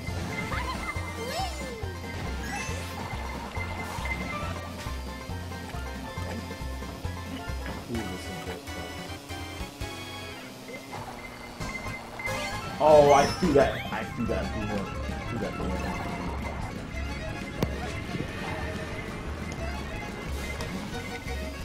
Hey OJ, did you ever talk about any other systems or anything before the Switch came out? Yeah. I talked about the Wii U. Oh, okay. And PS4. Hey, John. Hi. What's up? I didn't think I was going to have enough time to come back and join you guys, but as it turned out, hearing that you guys had the tournament lasting for a little bit longer, that was great news for me. Started later too. Yeah, we're gonna start starting like around like 9 or so, or 9 your time, like 6 my time. About the Wii U for a second. But yeah, we open this weekend, and I am very much looking forward to doing a great job, and hopefully our play moves audiences. But I've been really, really honored to be part of it. Nice. But I also miss playing with you guys too. Well, you're back. You gonna get it? You gonna jump into the tournament? I actually already have. I've already just joined up with you guys. Nice. Nice. Depends on how long this one lasts, though. I don't know how long this tournament is gonna go. Okay, hold up. Here's some breaking news. Here's some breaking news, guys. Here's some breaking news. So apparently Nintendo might be ending Miiverse on the Wii U, and that's what the update was about. Because you guys know that the Wii U just got an update, right? So that will make some people happy though. That's But seriously, that makes some people happy though. Because some people were pissed it was getting taken away. So. And not to start drawing again on there. Yeah. Well, yeah, they might be ending Miiverse though. The service might end. Just as well, though, they're using basically the opportunity to connect with social media using the Switch, right? Well, yeah, I mean, you can find friends. See, there I am. I'm right here on the tournament. I'm right here with you guys, about to play in Moo Moo Meadows. Nice. I'm not expecting to do any well, though. You can't have that attitude, though. You gotta be like, okay, I'm gonna get first. And I'll do my best. I wanted to mention that I saw one of your old videos a little while ago on the presentation. There's a comment left by somebody on one. I'm trying to find the video, but basically they made the point that after the first party games came out in 2013, like the Wii U sold 8 million after that point. For that, and you'll never believe who said that. It was Cyril Date. No word of luck. What? I'm dead serious. Like, he made this point, and I checked up on him. I'm like, yes, this actually did happen. So wait, what's his point? I don't get what is he trying to? What's the point that he's trying to make? Like, seriously, the opposite couldn't be. I remember the video was about like you're talking about the Wii U. That's all I remember. I'm trying to find the video. It's like that's an interesting point, actually. So, but what he was trying to say was, you know, when the first party games came out after January 2013, it sold a lot. That was so. I don't understand how you said that back then. Wii U, but you're saying that Nintendo shouldn't do that right now. The Switch Go.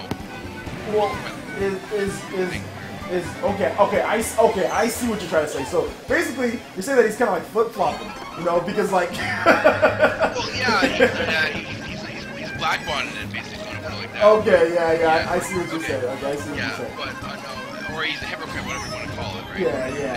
Yeah. Because like now it's more about like, you know. Okay, I see what you're saying. So I'm trying to track that video down. It's the top comment or the second comment on that video. It was one. I don't know. It was something about the Wii U. It's before this first came out. It's like I think like it was 2016 or 2016. So I'm trying to like go through all the videos that I have, but you got so much content. I know. Dude. Sometimes I try to find stuff that I do, and I'm like, dude, what video was it? He like, I know, but he like, seriously, he did say that because, and it's true though. That did happen. Yeah. If you look at when Tropical Freeze came out in 2013, January, or it didn't come out in 2013. I thought it came out in 2014. It came out early February 2014. Okay, so from 2014 on, it sold like the vast majority of what it sold came after that point. Yeah. Which makes sense. Yeah. Yeah, which makes sense. Because if you see what came out at that point, right? Like all it took off at that point. So that's what he was saying basically. Is that the first party games, you know, like Super Mario, 3D World, and Tropical Freeze, and the other ones, Smash. They take it off. So, Smash Brothers came out in November that year. Yeah, Smash. And Mario Kart. Mario Kart, and all. That's when the Wii U had its best period, and that when those games came out. Like, 2014 was like the best year it had, right? Mm-hmm. Agreed. And, so, and then that's all factual. I mean, that's all backed by sales data. So, I don't know how he goes from saying that to not saying that they should not disagree with what, because OJ, isn't that your argument pretty much like that? Yeah.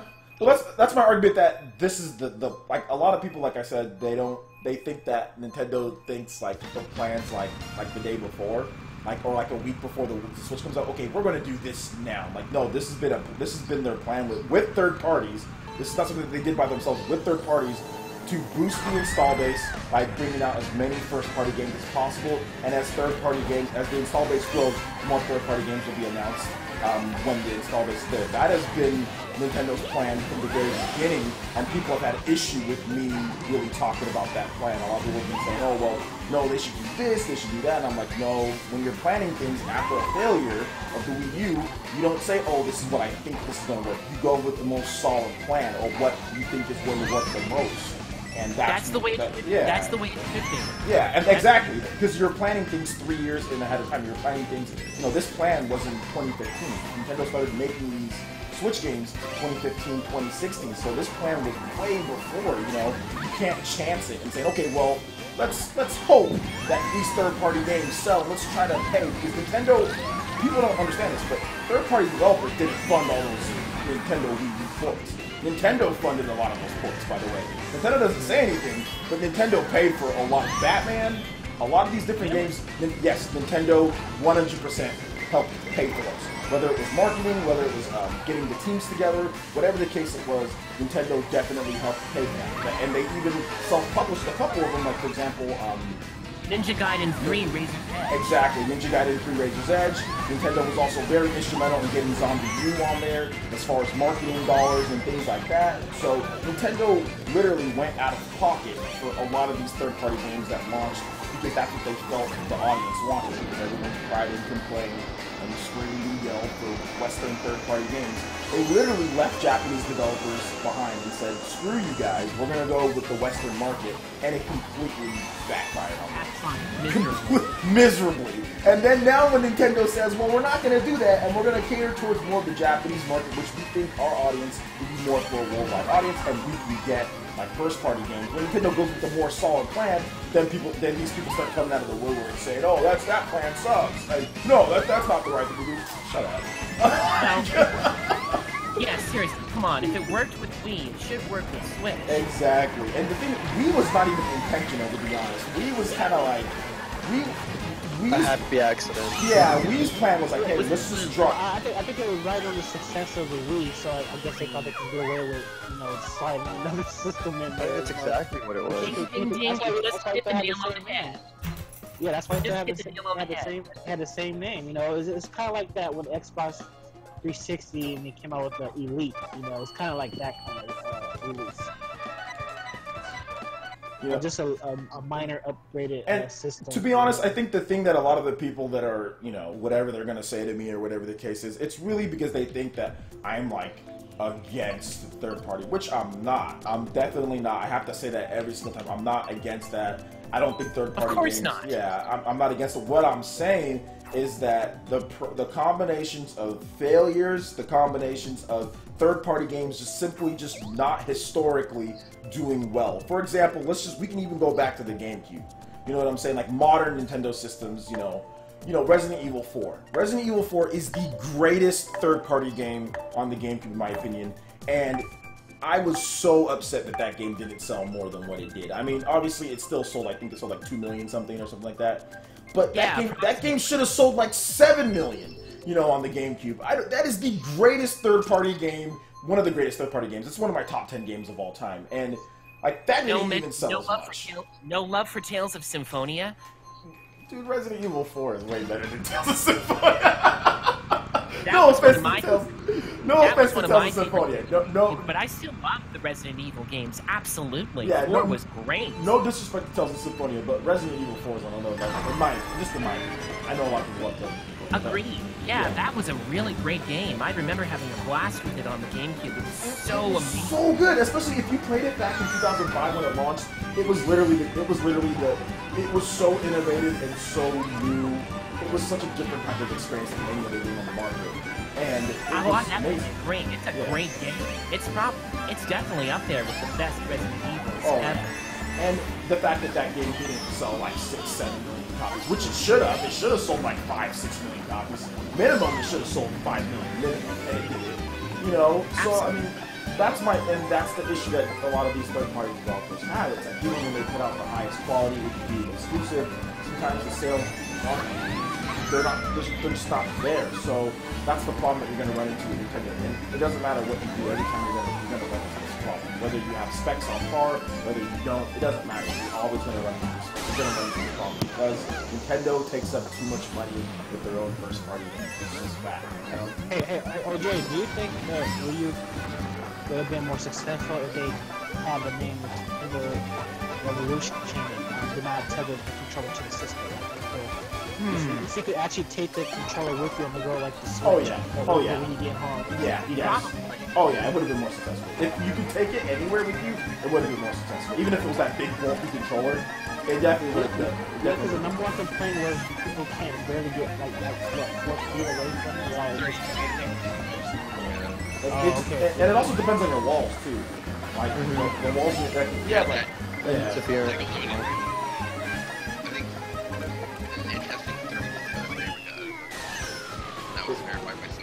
If you have paper thin walls, then you can go through them. But if you have thick, under the best conditions, you can get 30 feet. Yeah. Like my walls are always like, they have like the soundproofing type of deal and stuff like that. So my walls, like I can't even get really. Once I go out of my room, if I close the door, or even if the door is open, like once I go out of my room, things start getting a little sketchy. I can't go to my living room. It has to be in the same room, right there in the vicinity, right there. So. It's all good though. Yeah, because I think that's what they were actually testing, but they finally got it right with this system. Yeah. That they did. Yeah, I agree. Yeah, the Switch definitely feels like it's in a whole other league as opposed to what Wii U was. Yeah. I mean, it's a handheld that you can play AAA games on the go. You can actually play Splatoon, Mario, Fire Emblem on the go. That's what I really liked about it. And hopefully some other titles to follow too. Yeah, because honestly, like, I didn't like the Wii U that much, but like if the Switch was an actual console, I wouldn't have bought it. I would have just kept my PS4 and stuff, because I only got it because it's a handheld. That's actually interesting. What is this stage? I think this is the baby part. Oh, baby part. Okay. This one has 7 laps in total. Okay, I've never looked out at the part where you start. I've never looked into the background of this part, and I thought it was a completely different stage. Like I've never looked like past like that. I was like, what the hell are we playing a new stage? I think this stage is from one of the other Mario parts. GameCube. Oh, the GameCube version? Yeah, that was Double Dash. The baby part. Okay, the boy is waiting on you to hear him. Is he? Whatever made them decide to make a stage based on the Baby Mario franchise? Baby Mario a franchise? Or was it just... Oh no, Baby Mario. Oh no, not a franchise. I'm sorry. I really should have meant Baby Mario was basically the focus of all the Yoshi Island games. Oh, okay, Well, there were on the Partners in Time, the RPG Final Region, so I guess, because this game did come out after that, so. And I think, what's it called? Yoshi's Island had like the Baby Mario, so I think once they decided to put the character in there, they probably just thought, okay, let's have a track based on that. They probably ran out of ideas, so you guys remember that game Yoshi Safari where we actually had to have that raid on? I wonder how they didn't make another game like that. They're crazy. They do whatever they feel like. I mean that would work on the Switch, give somebody something to play, Oh, I lost this one. Big time. What do you guys think of a 4-player co-op Luigi Mansion game running on Real Engine 4? It's called like Luigi's. Maybe not 4, but I can see 2. Well, the arcade version of Luigi's Mansion is actually a lot of fun. I played it with my girlfriend recently, and I had a blast. And just thinking something like that on a home console would be pretty interesting. Well, because I want them to add Daisy because she's not getting any love at all. They just she's only in sports games, so they. Wait, who? Who? Daisy. I think she means Princess Daisy. She originated from Super Mario Land from Game Boy. They even have Pauline in the new game now. Like Daisy gets no love at all. Dude, there is so much. Sorry to interrupt, but there is so much drama going on with the Smash community right now. I think I'm just gonna stay. Wait, what are you talking about? What's going on? Okay, I can tell you guys because this is good for a stream, right? This is a good stream story. So, Well, it's not okay. You know what? I shouldn't say that because it involves sexual assault. So I shouldn't say that. What involves sexual assault? What? Yeah. So okay, so, I'm not laughing, guys. This isn't funny. This isn't funny. Rape and all this nowadays. No, like, this. when I was a kid, it was just about playing games. Now it's about all this. Stop it! We're gonna get in trouble. Damn it! Stop it. Okay. So this is what happened. So a year ago at Evo, there's this player. His name is Huga. He's a Mexican player. He's from Mexico. He's one of the best two-loop players in the world. At one point, people said he was the best two-loop player in the world, and he was sponsored by BGB here in America. So that's very good. You know, if you're a Mexican player, you get sponsored by an American sponsor. That's good because you can, get your bills and stuff paid for. They're helping you go to events. So good stuff, right? So Huga is at E3 2016. And then there is another girl that's pretty prominent in the Smash community. Her name is Vicky Kitty, or Kitty Vicky, something like that. Anyway, she's a commentator. She was doing and just to let you guys know, she did commentary on Disney. So if you watch the Disney Evo tournament for this year, she was the girl that was commenting on there. So obviously she has ties with Nintendo. She does a lot of commentary. She does commentary on lots of stuff, So yeah, so she's in the Smash community doing commentary. So a year ago at Evo. And I reported on this on my website, or on YouTube, by the way. I reported this on YouTube. So, a year ago, Huga, apparently, now this is allegedly, goes into Vicky's room where she's rooming with her boyfriend, which is her boyfriend, I think his name is DJ Jack. He is, he's like a Ryu player, a pretty good Ryu player from Florida. Anyway, so he goes into the room, and he starts feeling, I guess, apparently he's drunk.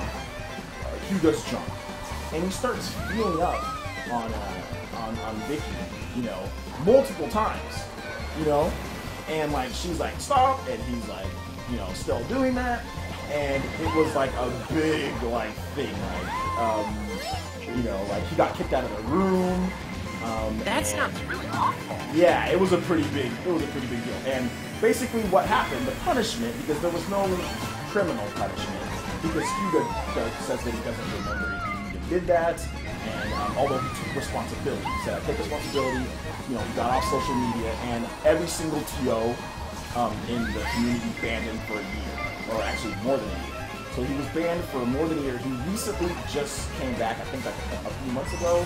TO started letting him play again after his year-long suspension. So he was banned, it's over with. Him and Vicky talked about it, everything was cool, whatever. So that was a year ago at Evo. So then this year comes up, and nothing, even the same thing happened. Nothing like that even happened, but there's a top player, his name is Abadango. He's a Japanese player. He uses Mewtwo and he uses Bayonetta. So he made not even somewhat of a joke, him and another friend made kind of a joke. So basically one of the guys said, Abadango, the good player, he's one of the top players in the world, said, he's like, man, all I want to do is wake up with a cute girl by my side in Vegas. That's all he said that on Twitter. And then another player said to him, no, dude, don't do that. I don't want you to disappear for a year like Huga. Because, that's what happened with Huga. I don't want you to disappear. Don't do that. Don't. And then Abadango responded with, and, he's Japanese, so you have to realize, the sexual type of, what they deem appropriate compared to what we deem appropriate, is very different. So Abadango just said, he said, nah, she's not my type, dude. I'm good. So I'd be okay. That's all he said. That's all he said. So it was just a little joke. It was a little joke. It wasn't anything like, oh, I would do that or anything like that. He just said, I'm good. She's not my type. So no, it would never happen. And that was the end of it. It was that one thing, that response, and then that was it. I don't think Abadango thought that was going to be a big thing. However, ooh, no, that was completely wrong.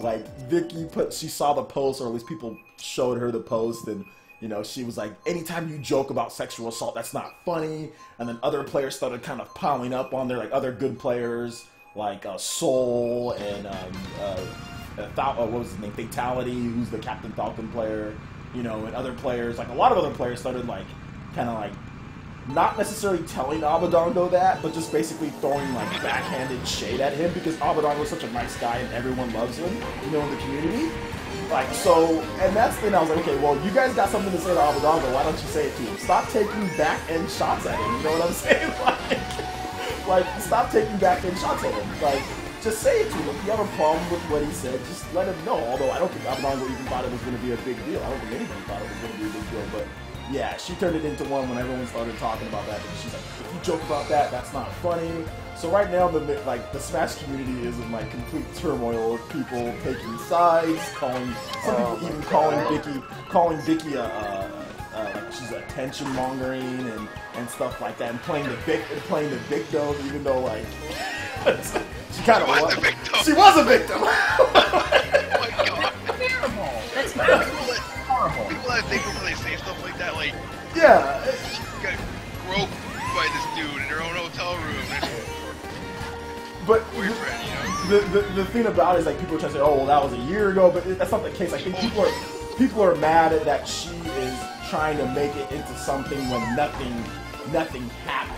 You know, like, at least, no, not that she was trying to make it into something, the fact that she would, you know, that she would get mad at that type of thing, but she said that she's not mad at that. She said that she's mad at other people that are basically calling her out, because some people in the community are calling her out, and then other people are saying, oh, well, you know, the only reason why you're calling Vicky out is because you're mad because your favorite player got banned for a year, and Huga pretty much set Huga back, he's not on the PGR. You know, like, obviously he can't make money off the Smash. Like, there's just so many bad things happening with being banned for a year. like, nothing good comes from being banned from a year from Smash Brothers. You know, like, nothing good comes from that. And a lot of people, and I think there's, like, legit, you know, like, there's legit people out there that are mad that he got banned for a year because he's an idiot and he did that. You know what I'm saying? Like, so I think it goes, like, both ways. You know what I'm saying? So yeah, I think it goes both ways, but I don't think people should be attacking her, you know, over, even if she's upset with that, like, people are, like, trying to attack her, you know, about that, so. I mean, it's the internet. Yeah. The internet can have a lot of people saying really stupid things. Exactly.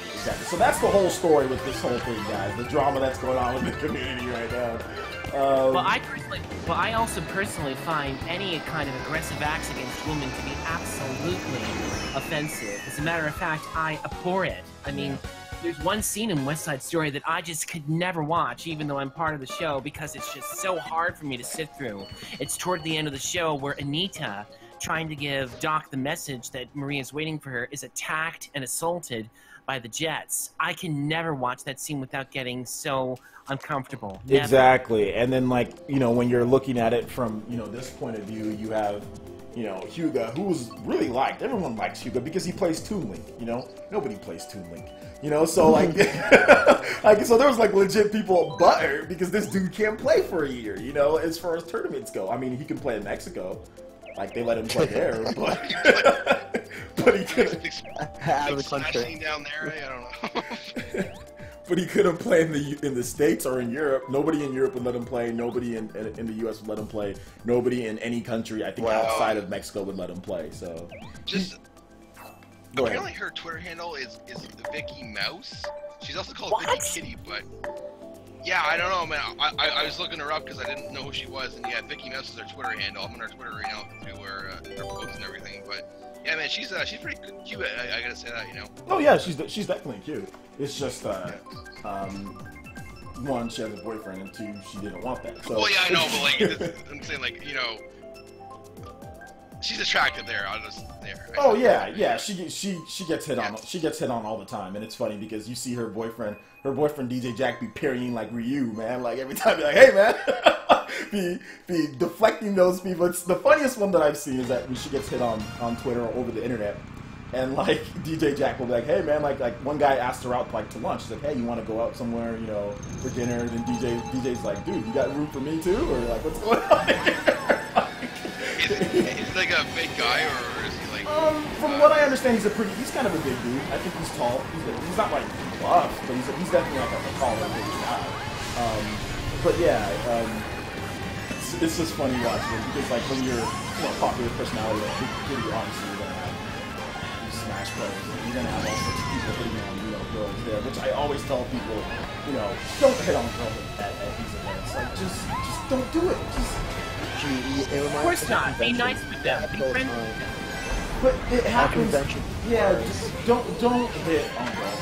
Like, if you want to date seriously, you can go on any dating site, you can look up if girls play video games, and take them to the convention with you. You want to date, you want to hit on a girl, get on a dating site and go on there. But stop hitting on girls at conventions. You know, I'm laughing, but it's so true. It's so true! Dude, I'm telling you, that's what smart people do. That's the new age of actually, like, I have a friend of mine. He always has dates. He's always talking to different girls. You know why? Because he's on just a dating site where girls are actually looking. You can see the picture of them, you can poke them, you can say, hey, like, you interested in them? And they're like, okay, yes or no. Rejection is easy on there. You know, it's tough getting rejected in real life. You know, nobody likes to get rejected in real life, but that's what happens. I mean, yeah, it's easy. Actually, it's kind of easy to get a girl because they outnumber us 4 to 1.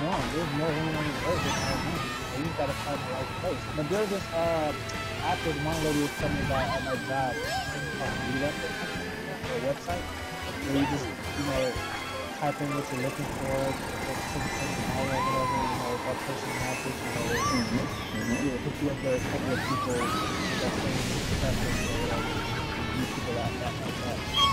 In my, yeah, well, in my honest, I also have to second people who say that you shouldn't be hitting on girls at cons. I mean, like, ever. Because, even when I talk to certain people at a con, be it somebody who's a guy or a gal, I never do it I never intend to hit on them at all. I mean, I just happen to find somebody who happens to like something that I like too, and I just... unless you can tell if they're clearly interested in you. Like, if a girl hits on you, then okay, you know, like, if you can tell that she's clearly interested, then that's fine. Yeah. But, like, if it's like you're gonna walk up and, like, you know... Yeah, exactly. You gotta make sure you watch the signals. Don't just assume that she'll automatically go with you. Exactly. The thing is about signals, it could be misread. Well, that's the thing. That's why I say, like, just the dating sites. Like I said, I have a friend of mine, he goes to anime cons and all that, and he takes these girls from dating sites. He just looks up, are they interested in video games? A lot of them say, yes, really interested. He only looks for the ones that are interested and that he finds attractive. He finds them. Hey, I'm interested in this anime con or whatever. Then they go to the thing. They have a good time. Sometimes they date for longer. Sometimes they don't.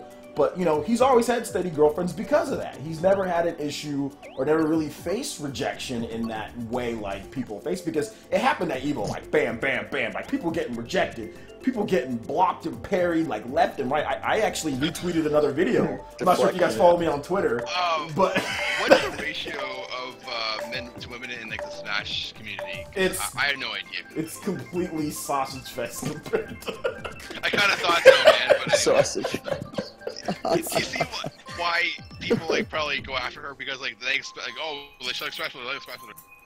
There's not much to choose from. No, like, when a girl enters a scene, it's like a different story. Yeah, all of a sudden. It's ridiculously lopsided with Smash. I mean, Smash Bros. Probably has more female players than other games, but it's still like just the FGC in general, the fighting game community, is ridiculously male dominated, you know. And there's like, honestly, I don't think I'll bring my girlfriend to a Smash thing. What? I guess it's a testosterone thing. Well, it's just look. Here's the thing. Look, and like I said, this isn't about the sound sexist or anything like that. But this is fact. This is actual factual. You know, game theory did this. Men have faster like reactions, so they're generally better in fighting games. It's just they have a genetic advantage, which I feel, personally, I feel there should be a separate, like, if women want to compete with the men in like any fighting game, that's cool. But I also feel that women should also have their own fighting, because like a lot of women don't play because they know they're going to get beat, you know. But they like to play. Every sport has a women and male. Yeah. No, but it's different. It's different in real life. Like, if you were fighting in real life, you know, women are more dirty. You know, they don't do that pushing stuff. What's the coming from? That stuff, you know. I don't know, man. I think if Ronda Rousey went up against Brock Lesnar, it wouldn't end too well for Ronda Rousey. Probably. Well, yeah, because like Brock Lesnar's like 200 pounds heavy. Oh my god, man, that guy is like, I've watched that guy since like 2006. He was around wrestling, and they left wrestling, and went back to wrestling. But you know the thing about it is like make your mind up, Brock. Like with like, you know, the Smash play, like there's actually like a Smash women's league that's called like Smash Sisters, but nobody broadcasts them. Nobody puts them on the you know, the broadcast for anything. They don't have their own control or whatever the case is. So obviously you're going to get a male-dominated, you know, place until the Smash community, until all these communities actually make some, you know, space like, for them. If you like look at like esports, like sports in general, there's hardly any sport you can name where the men and women get equal coverage. There's some, like tennis. Tennis is free. Yeah, and I love tennis, by the way. But, like, look at golf, man. Women's golf is like, no one watches that at all, right? Yeah. And people love that. And that's sad to me because there's a really good Canadian female golfer right now, and like, I think it's like more push. Yeah. And like people stopped caring about like Michelle Lee, you know, like once she got older. Yeah, cause you know. I asked my father about her the other day. I was, she still plays. Like, yeah, I think she sucks now. Well, she's just old now, you know. She's 28, so it's like who cares? I know, but golf is where you can go on forever, right? Because people will. You're 40s, 50s sometimes, right? In golf. Well, yeah, I just meant that she's old as in she's not 14 anymore competing with men. Yeah, you know, because before it was all cool because dude, she's 14 years old, she's competing with men, you know. I chose the N64 Rainbow Road. What did everybody else choose for their stage? I chose Rainbow Road as well. Yeah, I like the Rainbow Road stage in the N64 one. It's a classic. I'm hoping that someday that they do that because there's a lot of like. I think that would actually open up like more people to the video game community when it comes to girls playing because I don't know, it just doesn't seem fair. If men have an advantage, how is that fair to have a natural or a genetic advantage? How is that fair to match them up like that? I don't see how that's fair, you know. I mean, which I guess everyone has, like, obviously, like, Zero has a genetic advantage over most of us, right? Zero was born with the ability to be better, like, as far as hand-eye coordination, obviously Zero was born with the genetic better we're advantage. playing Rainbow Road. That's awesome.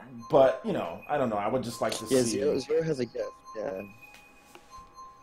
Yeah, I agree, though. I mean, but it's just, like, I just think that, like, there's, like, who's that girl? Supergirl Kels. She's really good. She beats a lot of guys. But, you know, the PGR came out, and I'm not sure if she's even in the top 50. You know, but a lot of people know her because she's probably the best female player in Smash right now. You know, but she's like the only like female player that can like get to the top, you know, or beat some of the good players. I think she took a game off Zero at one of the tournaments. I forgot what tournament it was.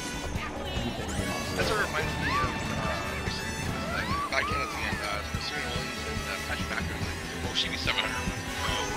Rank 700 on the men's tour. I don't think she'd be 700. I think she'd be a little closer than that, probably. But I don't think she'd be more competitive. No, she wouldn't be. I mean, she'd probably be like in the hundreds, maybe. I would say. Yeah. Maybe in the 90s or hundreds. Like the best men, like Andy Murray and No. She'd get destroyed by Andy Murray. I mean, I think his Braveheart-ness that going there. That guy can get really angry. Yeah, I mean, but like, I think Serena could definitely, she could, I mean, because you're hitting the ball back and forth. I mean, obviously, you know, like, there's no actual, like, physical contact between the two. Serena is a very strong woman.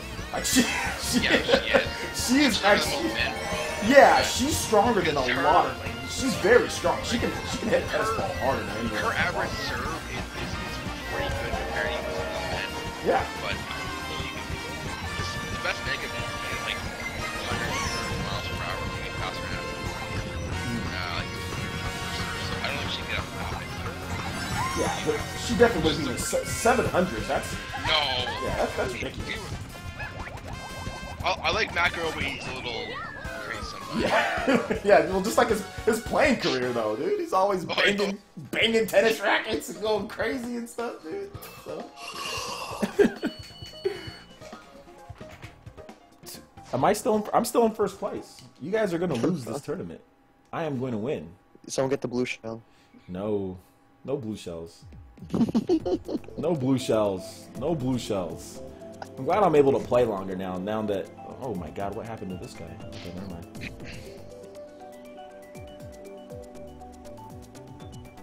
What do you mean you're now able to play longer? I'm playing, because my daughter's, not in school, so I can play longer. I don't have to go pick her up. She's here. Oh, I see. Yep. Yep. So she's here, so I can play longer. Ooh. Tell me something, OJ. How was your vacation? It sucked. Funny. Yeah, it was Boring. It was just I'm not a beach vacationing type of guy. That's all. It's not that it was bad. It was good to see my daughter have fun. My daughter had the time of her life, man. But it just nothing really good came out. I spent way too much money. You know, almost got into a fight with my girlfriend's dad. It's awful. Yeah, I did hear about that. I'm sorry to hear about that. Yeah, it's not good. Just nothing. The only thing good that came out of it is that my daughter had fun. Well, I'm very happy for her. Yeah, that's the only good thing that came out of it. Everything else was pretty bad. Well, I'm sorry to hear you didn't have such a great time. I love going on vacations. I don't mind vacation, but a week and like some odd days is not. That's Yeah, like for me, like 7 days is like the most I'll do. Anything over that gets a little too much. I get to the point where I'm like, no. Yeah, like for me, because it was I left, like we left Friday morning, like 3 a.m. We got a flight from Maui, like at 6. So we left like at 3 a.m. Got to LAX, got the flight there. Or no, the flight was at 9. Sorry, so we were there for like chilling. Maybe just want to get there early just to make sure we were good. Yeah. Yeah. Going to Hawaii is a very lengthy trip, anyway. Yeah, and then like the one-way, like obviously you can't, like rental vehicles, you have the one-way vehicle there, because you don't want to leave your vehicle in the airport, obviously, the parking. You're going to rack up a fat parking bill, so you have the one-way vehicle. So just getting the rentals for the one-way vehicles, and like 3 separate rentals. You have to have rental one-way to LAX, then you have to have a rental vehicle the whole time that we were in Hawaii, so they're not going to pay for that. Then there was also the rental, the one-way back. You know, and I couldn't find a freaking minivan for everyone. Like, I couldn't find a minivan, so I had to reserve 2 cars, but thankfully they had a minivan, like somebody canceled their reservation, and they had a minivan there for me. So that was good. But yeah, like, just all the different rentals, just like, I mean, it was beautiful, it was great, like, I had some fun, but after day 3 hours.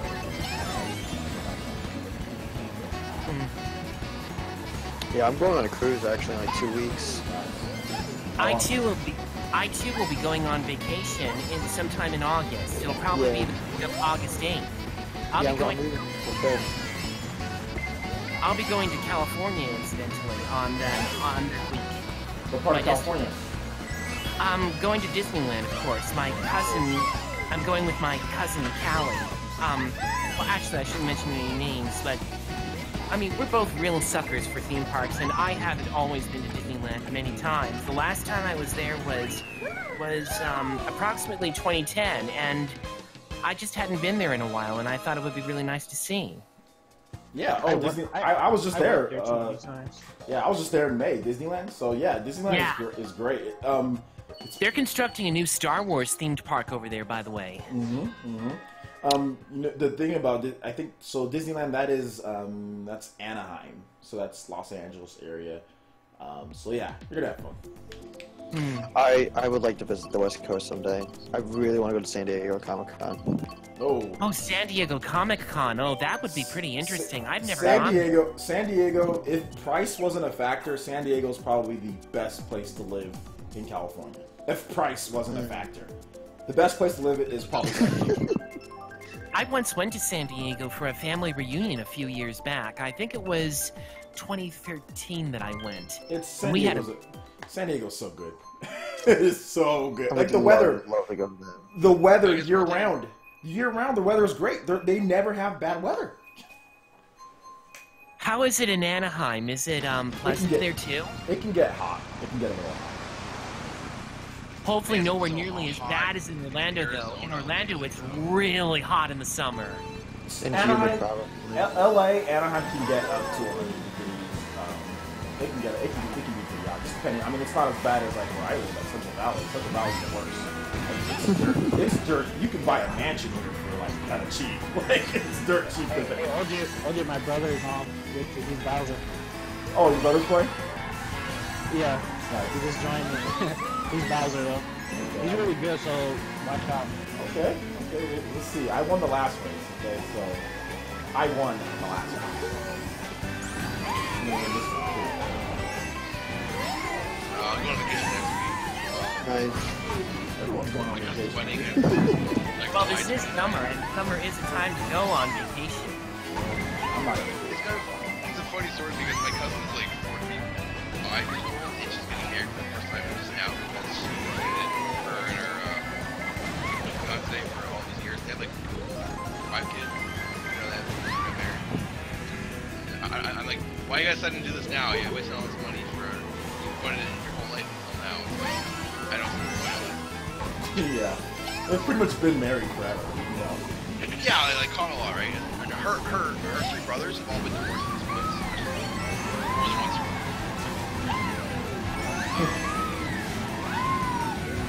So I'm like, you have family history. That's why you do it. Well, I'm gonna get up. I'm gonna get up and do a speech and say that just to see how it reacts. You know, my family knows that I do stuff like that, so it won't be shocking despite this at all. So I can't kill her. is your brother Robotnik? Is that your brother? Yeah, Bowser. Yeah. Okay, I see him. He's Robot. Yeah, he's up in the front, so you definitely have a shot to win it. I wonder why he chose to name his character after the villain of Sonic the Hedgehog. Or he likes the Sat AM version of Sonic Robot. Oh yeah, the Saturday morning version. Yeah, that one was good. I thought that was a very good Sonic TV. Actually, I think that's the best version of Robotnik anyway. They seem more evil in that one. But Eggman seems stupid. Well, to me, the most embarrassing form of Sonic the Hedgehog was the Adventures of Sonic the Hedgehog. Oh no, I love that one. I love how silly he was. That song, but I like the Sat AM version of Robotnik better. Yeah, I liked him too. I mean, he was voiced even by Jim Cummings, who's a huge veteran when it comes to voice acting. He's done a lot of characters. Yeah, he's one of the persons I want to meet before I die, before he dies. You know? Yo, your brother got 7th. He got 7th place, man. Not very good starting out. Not a good first impression. Incidentally, if you're a fan of Jim Cummings, you should also check out his performance in one of my favorite movies of all time, which is Castle in the Sky, done by the Japanese animation studio Ghibli, and which, get this, was dubbed by Disney some time ago. Jim Cummings plays a role in that. Have they ever made a bad movie? I don't think so, in my opinion. Ghibli? Well, they did make Tales from... They made Tales from Earthsea, which is kind of a disappointing movie. The problem was that Miyazaki Jr. wasn't really ready to tackle a story as huge or complex as the Tales of Earthsea series, and the movie kind of suffered because of that. That, and he tried to squeeze all 4 books into one movie, which honestly isn't a very wise suggestion when you're dealing with a big, complex tale like Earthsea. We should take a page from Naruto. You know, they know how to stretch that story out. But yeah, I love Studio Ghibli's works. They're some of my favorites, and I was so happy, and I was so surprised when Disney picked them up, and they did a pretty good job translating them. Of course, G-Kids has the rights to them now, but still, they're going to retain the dubs on them, and I think, as far as they go, they're some of the best on there. Aside from Jim Cummings, you get talent like, Mark Hamill, who is Luke Skywalker in Star Wars, as you remember, and he's also in Castle in the Sky, and he plays a great bad guy. It's one of my favorite movies of all time. If you haven't seen it, you should. It's one of my favorite movies of all time. You know what? One of my favorite movies of all time, since we're talking about that. I don't know. Have you guys ever seen this movie? I'm gonna kind of shift gears here, but there's a movie called Get Out. I was talking about it recently. Never heard of it. That is a freaking amazing movie. It's a good movie. It's a good movie. Oh my god, it's so good. I love that movie. It's really good. And I'll never look at brunettes the same. I'll never look at... You were saying this when you were talking about your on Saturday, right? Yeah. I will never... I swear, man, every single time I see one, I'm going to be like, that could be that crazy girl with parents that try to steal me Kaz, Evan, that is so nice of you to compliment me. Yeah, I love Studio Ghibli. Their movies are fantastic. Princess Mononoke is another one of my favorite movies. Spirited Away. And Kiki's Delivery Service. I love that movie. Rest in peace, Phil Hartman. I'm gonna stop it. Sorry, my daughter. She's doing something. Like, screw you, Phil Hartman's wife. You killed him, you depressed values. She let you to put your hat back for her. Yeah, I know. It's a real shame that Phil Hartman died after Kiki. I really loved his performance as Gigi. I still quote some of his lines like, this isn't dust on the floor, you know, it's flour. If you wake up tomorrow and find a white cat, it's me. I love his voice, man. I love him in, like, news radio and Saturday Night Live and all that. He also did a brief role as an air conditioner in the little-known animated film, The Brave Little Toaster. Remember? In that movie, he did a dead-on impersonation of Jack. Your brother's getting bopped. I'm sorry. He's getting bopped. You got 10th place. The way he died too, John, it was just like this so tragic and so unnecessary, and you know. Ah, I know. I heard about it. It was really shocking.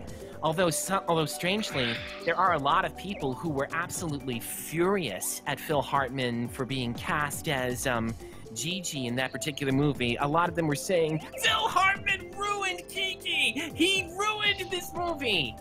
What? As far as I'm concerned, I thought he did a really terrific job. But there's a lot of people who are very much like that when it comes to the English translations. It's the internet. Who knows? I mean, I have nothing against the Japanese versions, but the dubs are just so good. People lost their minds when they cast Gal Gadot as Wonder Woman, and then she did a good job. It was in Wonder Woman, maybe not so much in Superman, but, you know. I haven't seen the Wonder Woman movie. Is it good? I hear good things about it. Yeah, it's really good, man. My friend went as far as say that it's the best superhero movie he's ever seen, period. No exceptions. Wow. That's high praise. Yeah. That's high praise. That's not me. That's just one of my good friends saying that. But like, still, you know, someone's and I respect. You know, it's a really good movie. It's by far the best DC movie for they've made so far. All right, for DC, that's believable. No, seriously, it's a pretty good. From what I understand, it's pretty good, but I don't ever watch movies like in the theaters. I always wait till like it's like on an airline or someone else buys it. I never ever watch movies, so yeah. I'll run into it when I run into it. But I've heard that it's very good. You know, I love going to theaters to watch movies, especially animated movies, because when you see them on the big screen, there's just something so breathtaking about it. I mean, I recently saw another Miyazaki classic on the big screen, My Neighbor Totoro, another one of my favorite movies of all time. And watching the beautiful animation on the screen, it was so breathtaking. It really makes me miss the days of hand-drawn animation, and hopefully one day we can have it come back, because I don't think it's right to have it be, you know, cast aside in favor of the CG stuff. Well, you know, this thing is cheaper. Whenever anybody figure out a way to do things cheaper without human labor, or that much human labor, they're gonna do it. That's when they got a little hands on, because you know they gotta put all these animals, and now they gotta do it. Only a few people who know how to do it. Yeah, well, look, that's why I'm very hopeful for a lot of these new movies that are apparently in production right now. Movies like Klaus, Dogtown, and Dragon Slayer, the movie. All of these are done by hand-drawn animators who still believe in the art, and they want to see it make a comeback and believe that it doesn't deserve to be cast aside. I'm rooting for those movies to make something of an impact, because I prefer animation the old-fashioned way. Yeah, well, to me, I think technology is just moving way too fast, at least for me. Yeah. I don't have anything against CG. It's only when it's overused to the point where you basically cast it aside from one or the other. I mean, I don't have any problem with the Pixar movies. The Pixar movies are great. I like Toy Story. I like the Bug's Life. I like The Incredibles. I like those movies. The problem is that I've seen a lot of CG movies that are advertised pretty much the same way. Big names, loud, blasty, and very juvenile. I don't like that at all. One of my college roommates is in the chat. So Junie Boy 19 Junior, What's up, Junior? I was like, wait a minute. He said that he's like, that's your daughter. Wow, I think the last pic I saw of her, she was just a baby. He said that you're getting old, OJ. So, what's up, Junior? Thanks for coming out to the live stream, dude. This isn't the guy that wanted to fight you, right? This is No. That was my girlfriend. My girlfriend's daughter. This is the guy that you fought? No. Oh, you mean the guy that I fought in college? No. No, that's definitely not him. No.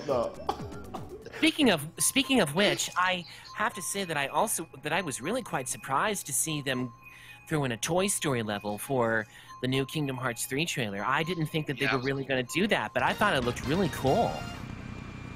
Yeah, I'm just surprised how they got Donald Duck, the voice actor for Donald Duck in Japanese. Tim Allen can stop crying now because he has some work to do. It's a TV show he can't, it's a left-wing conspiracy. It's a conspiracy. I love Trump, so he can't tell me shit. No, they do say it's supposed to be that next story.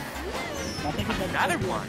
Yeah, I think it's supposed to be like a backstory or looking for Bo Peep, I think. Yeah. Apparently, John Lasseter is not directing that movie either. I just learned that he stepped down from the director's chair. Yeah, to be honest, I like the first Toy Story better than any other Pixar that came out. Yeah, the first three movies were great. I don't know if they really need a fourth one, though. I think that's kind of overkill. Well, the last one was way too sad. I actually had to. It felt a little bit like it was my old toy a rebuilt Toaster in some ways. I only thought Toy Story 1 was really good. The other ones, I guess, were okay. Yeah, the first one. Well, yeah, the first one was definitely very iconic, and, well, to be honest, I'm not surprised that they chose to go with a level like that, because, come on, it was basically the forefront for CG animation. Oh, yeah, definitely. That movie, Toy Story was... Well, not only that, not just the animation, it was how they act, how much life they had in it. Like, well, yeah, they had... That's just it. Well, that's just it. They had characters who were very charismatic and very interesting. It's one of the reasons that Disney's later movies, after the Renaissance, like Home on the Range and Atlantis, the Lost Empire, Treasure Planet, all those movies did poorly, if you remember, because one, they didn't have compelling characters, two, the storylines were not compelling, and three, however good the animation was, they just weren't good movies, period. Well, to me, I think they went down after, I want to say Little Mermaid, but I'm going to say Little Mermaid. Oh, I love Little Mermaid, and I love every single Disney movie up to Fantasia 2000, but that's topic for another time. Yeah.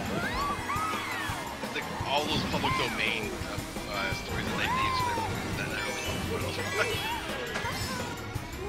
Oh, but like the Disney princesses, they were all just the same story to me, with just different ways. There were some exceptions. There were some exceptions to the rule, though. From what I understand, the recent one, Moana, it has a little bit of a different attitude in that it's not one where she gets the guy at the end.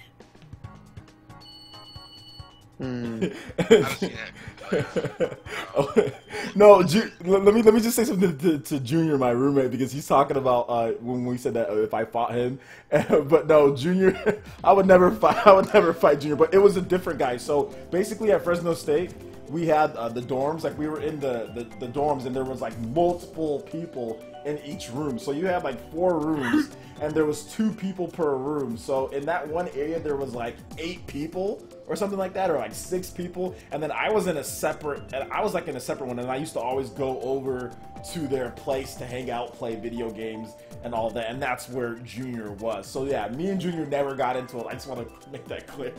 Me and Junior never got into a fight. We never did. Junior's awesome. He was so he wasn't even really my roommate, because I never roomed with him actually, or I never was even in the same building as far as like my area.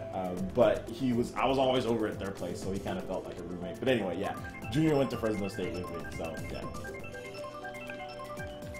Wonder what stage we're gonna get next. So I never fought him, but he said that he would crush me if me and him fought. That I would pick him up with one hand and throw him through a wall. Yikes! Yeah, Junior's kind of a smaller guy, so yeah, I don't think it'd be too hard to throw Junior through a wall. I kicked my friend Andre. I almost kicked him into a wall one time. So I think Andre, what did he do? He kicked me, so then I kicked him back and went flying across the room.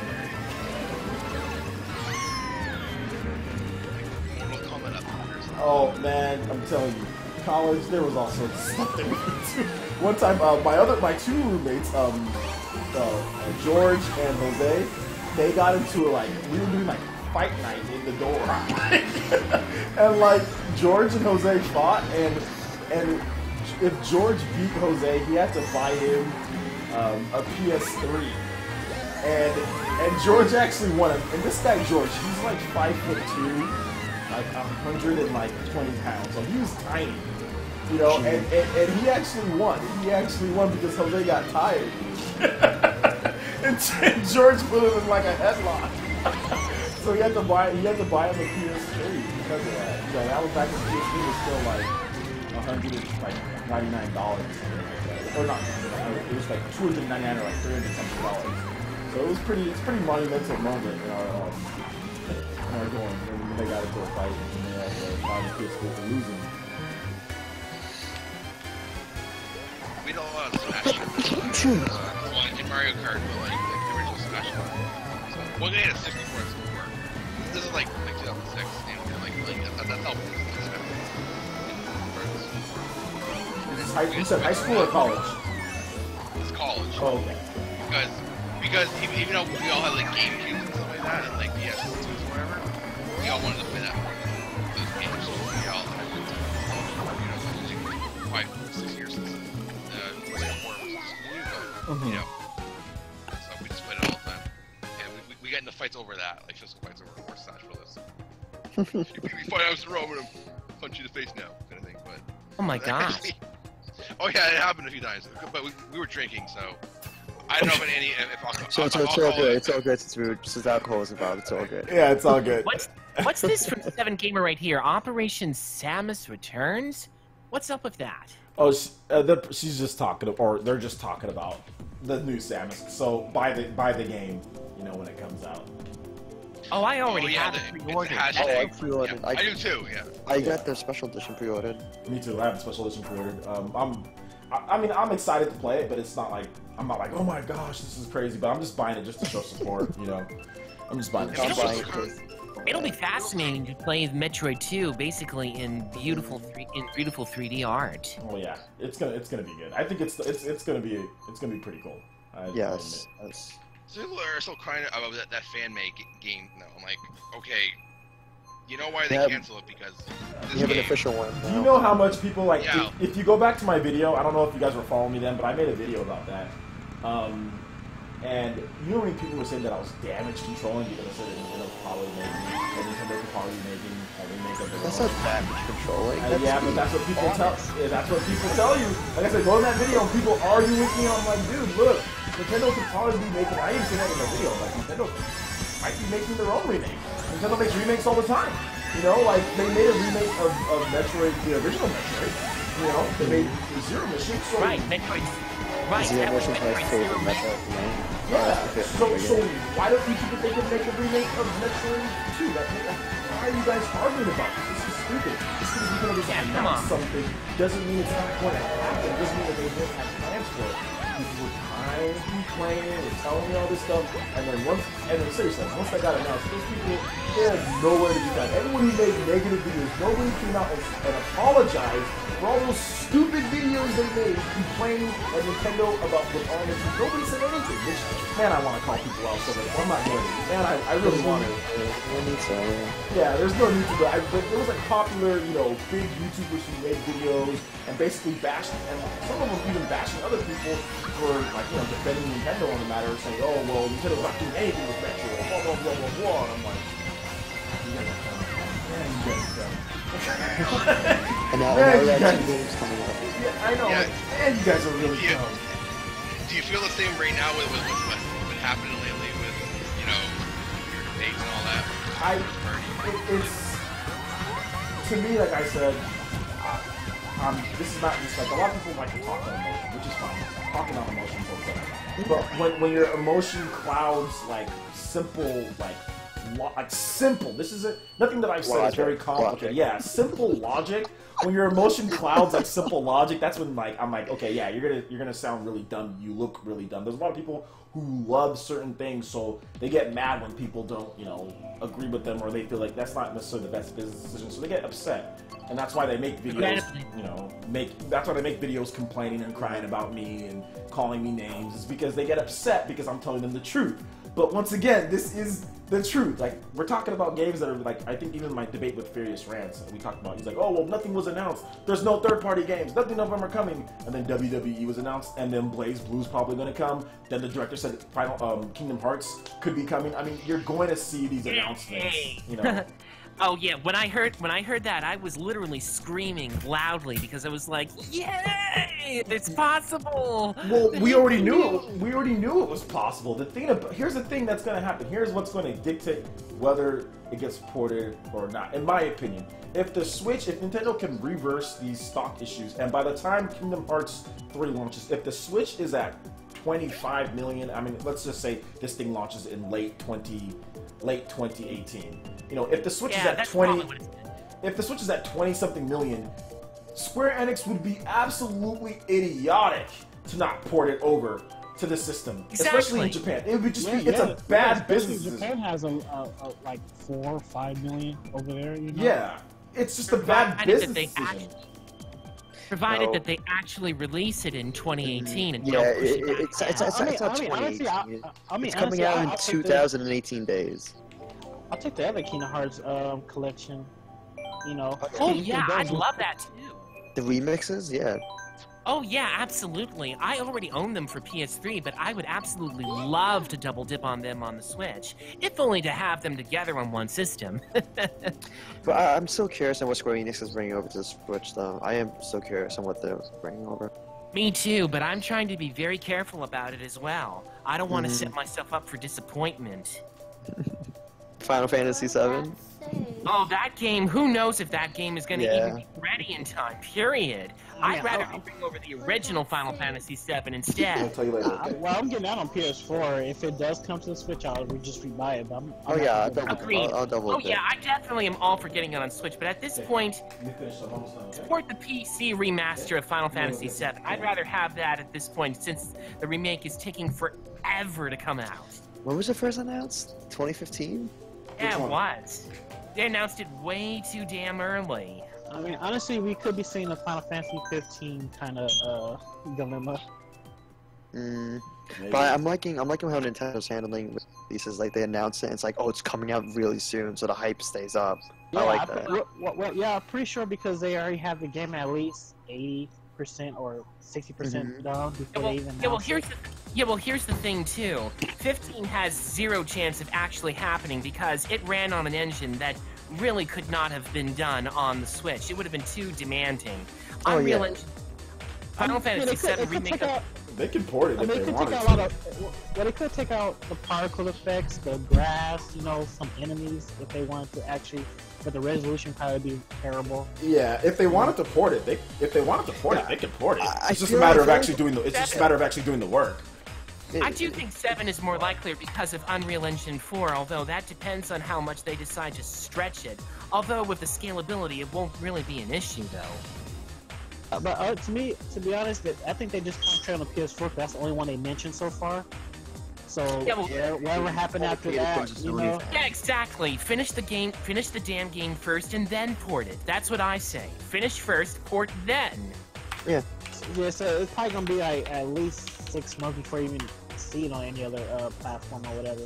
Yeah. What game are we talking about? Yeah, I can see it on PC before the Switch anyway. Yeah, I agree. I agree about that. If we're definitely going to get those games, it's definitely going to be sometime after, because it's the same thing with Code Vein. That game has been in development for, who knows how long, and that's the reason why a Switch port wasn't announced yet. The bigger the remember- install base, the more likely we'll get. I can't wait for Remember Cold what War. OJ said too. OJ said the Switch is a new system. Exactly. Developers just got the dev kits not that long ago.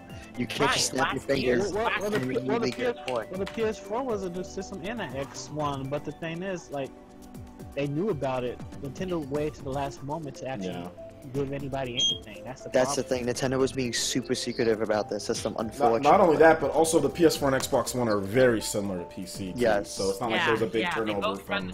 they both have the same architecture, x86. Yeah. So Yeah, but a lot of those games don't even come to PC till like months or if not year later.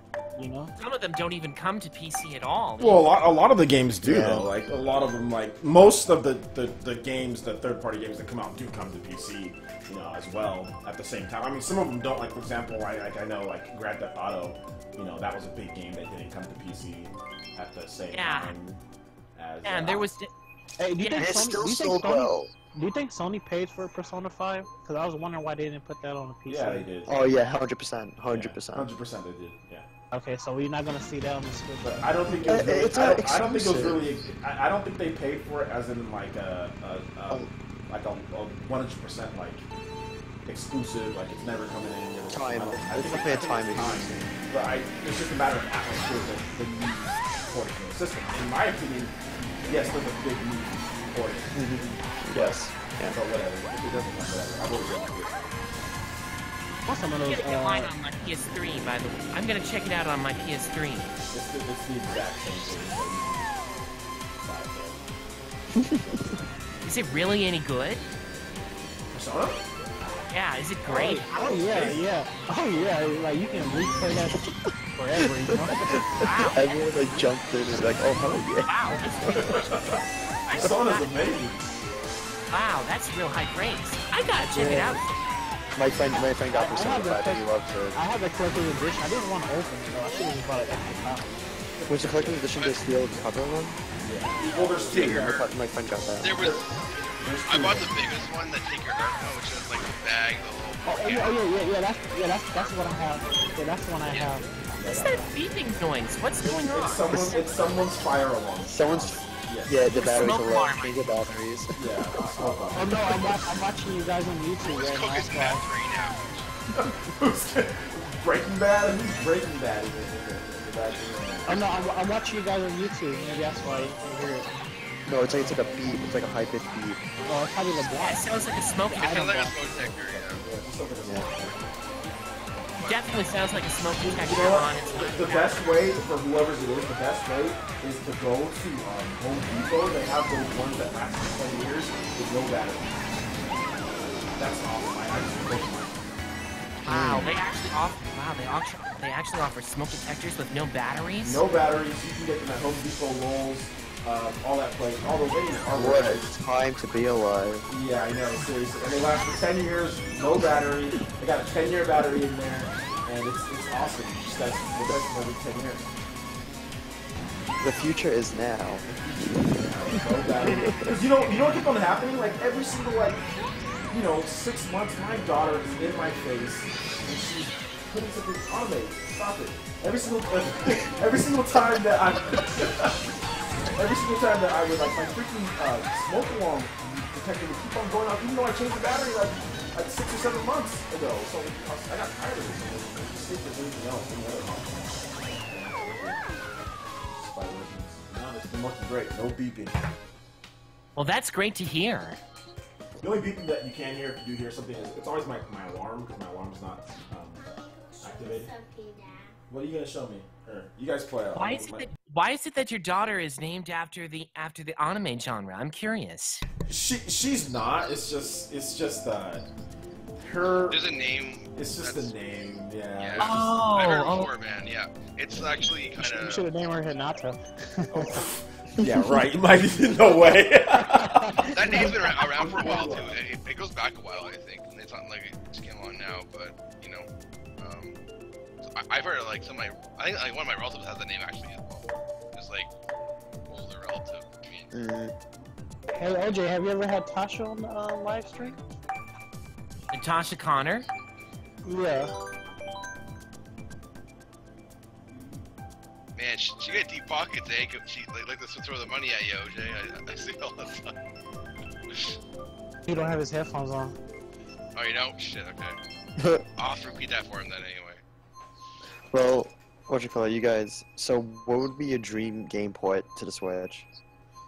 I already mentioned Kingdom Hearts 3 and Final Fantasy 7, but if you ask me, I think another dream port should be Resident Evil 7. Oh wait, did I say Final? I'll take. I wish like a Persona collection, you know, like the Oh, first, like all yeah. the first 4 games maybe, and then 5, I don't know, but the first game was like a PS1, and I think they were all like PSP, and then on PS2. Yeah. Actually, they're porting it. It's a remake. It's a 3DS game. Stranger Days. Oh, yeah. Yeah, I heard about it. Which is a remake of a PS. It's like, yeah, one of the older Yeah, it's a remake of a PS. It's like one of like the sub-series, like one-offs. There's like basically there's 2 main series in this should be going to there's some other versions involved. There's the main series which we're getting ST5 Switch in 2018 probably maybe 2019. Yeah, 2018. Then there's Persona, which is like just where you get this. Then there's like Devil Summoner, Devil Survivor. Devil Survivor is one I like a lot. That's DS and 3DS. They 4 games with more like enhanced versions of them. And they did like a lot of like one-offs, like they're remaking the extra. Yeah. It's quite a old series. I don't have time for that. There's too many of those. I'm such a fan though, man. I have to like Kyle. But you know, I'm their fan girl or whatever. And that's fine, yeah, that's totally fine. I just don't. I mean, they all look cool. I own Catherine on the 360 and on the PS3 because I bought it when it first came on the 360 and then PS3 time. When I was in Korea, I bought a PS3 and I bought it. Oh, I got Catherine. I tried out that game a long time ago. It seems pretty cool. I never tried it. People were saying this, and I agree with it. That like, if you look at the art style of that game, it's not that. It's just like the driver. Like the ninja. And I heard the same engine. It's the same. Yeah. It's the same.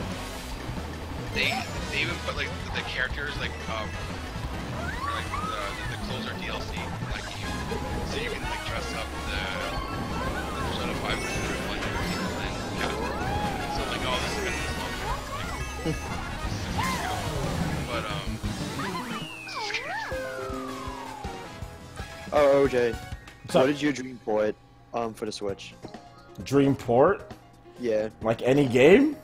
yeah, any game. What would you love to see on the Switch? That you well, most likely won't happen. Oh, so dream port that most likely that's upsetting. we're in gamer segment, okay? Dream port that you know that you'd want, but it's probably not going to happen, so it doesn't matter. But what would you like? I like Chrono Trigger, like just a Chrono Trigger remake port to the Switch. That would be dream. It's never gonna happen. That's really reaching for the stars there. Yeah, well, you say that's never gonna happen, so I gave you one that's never gonna happen.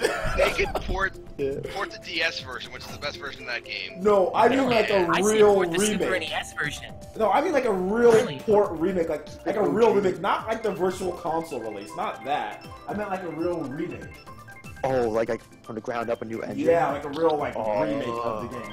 Like the Final Fantasy VII treatment. Or like I'll take the Earthbound Earthbound collection. It wouldn't Oh, take like Earth 10 years to come out. You know, that would We be were the asking for Mother 3, you know, I'll be good. Hmm. Whoever said Earthbound to Switch, yes, I second that wholeheartedly. Yeah, it was me. I'll take the whole collection or whatever. You know? Well, we did get Psychic and Setsu collection, so who knows? Well, we did. Japanese. I know. Our friends in Japan, Hey, what happened? They still haven't announced Dragon Quest Heroes 1 and 2 over here, but they did announce Knights of the Zero too. Something tells me that Dragon Quest Heroes 1 and 2 are going to be announced in the future direct. Yeah, Dragon Quest Heroes 1 and 2. It looks like September direct. Nintendo's going to be publishing those. On one of OG's videos, I said that I was going to buy Knights of the Zero 2 for the Switch instead of the PS4. And this guy's like, why would you buy it for the Switch? I'm like, I don't know. So I can play whenever I want. Yeah. What portable? Which system to buy it on? Just as long as you. I know. I don't know why he came out of nowhere and said that, you know. Well, the Switch is portable. They don't expect you to down version. Well, I mean, I think like a game like Knights of the Zero 2, that game isn't really pushing anything. No, it's like PS, or it's like Persona 5 level graphics. Yeah, I mean, I would not even say it's as good as that. Like, at least the first Knights of the Zero. Like, I mean, they probably made improvements to it, but I mean, like, even like Knights of the Zero 2, like, the graphics are, there are PS3 games that look better than that game. So, wow. Yeah, ouch. I just bought it for the first one for the PS4, because that's something I have that it's on, but, yeah. I think it was Vita. Well, I know, okay, well, I own the Vita. The Knights of the Zero, the Knights of the Zero on the PS4 looks like a PS2 game in HD. It looks like a really smooth, like PS2 game. Which is probably why it's on the Vita and the PS4. Exactly. Actually, I'm getting a Switch because it's portable. Yeah. No. You get the same game because it's portable. It may not run or look like exactly the same, but you still pretty much getting the same game. I'm honestly so shocked, like, how much I played it for. I thought I was, like, gonna rarely ever take it out the dock. But I mean, I never got mine since the day that I bought it out. I just played it. I honestly think I play it more off the dock, and I'm just so shocked. Yeah, I play way off the dock. I like lay in bed, like how OJ does, and I take it to work sometimes. Yeah. Yeah, I'm gonna bring it with me on my trip because we're driving to my cousin lives in Ontario. I'm on the East Coast, right? That's like a 3-day drive, right? Yeah, I'm on the East Coast too. Yeah, I'm in New York. So.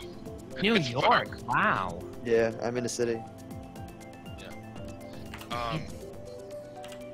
Well, I just want a screen protector, and I'm gonna put one on. And good. I'll put it more in the so dock, worth. I already got my Switch. Well, I already got a screen protector on my Switch. Yeah. What screen protector do you guys use? What screen protector is the best one? I don't have one. I can tell you. Just let me get up here off the couch here. Hold on, I gotta go on Amazon real quick. I got mine on Amazon. Oh, you mean for the I can't remember which one I got. Switch? For the Switch, right? Mine is what's the company? Muto? SPO1 it's called. The one I have. It's Timber Glass. Gosh. Also, the screen protector for the Switch you're talking about? That's the one I bought, yeah. Switch. It was cheap. Oh, I got the one that... Mine was like $8 on Amazon. I got the Zelda thing now. Yeah, I got mine for like $9. It was, did any of you guys, the Prime Day last week, did you buy anything? I didn't buy anything. I saw some good deals though. Some people said they got Crash Bandicoot for like $6 a trilogy. I got one OCD, and I bought like, I can tell you what I bought off there. I bought Dark Souls 3, Watch Dogs 2, the Screen Protector, this 1 to 6 season of Game of Thrones, some other games. Peanut butter sandwich. Tide Pods. It's a little crazy. A little crazy. The screen protectors that I got was the AM film tempered glass. I don't remember which one I got, but I'm pretty happy that I got it. It's holding up pretty well. Yeah, mine's pretty good. Did they announce that limited edition Fire Emblem World only for Japan? What? Good question. Oh? This is a limited edition? Why? I remember seeing on Play Asia there was a limited edition for Fire Emblem World. I gotta go on there now. Oh yeah.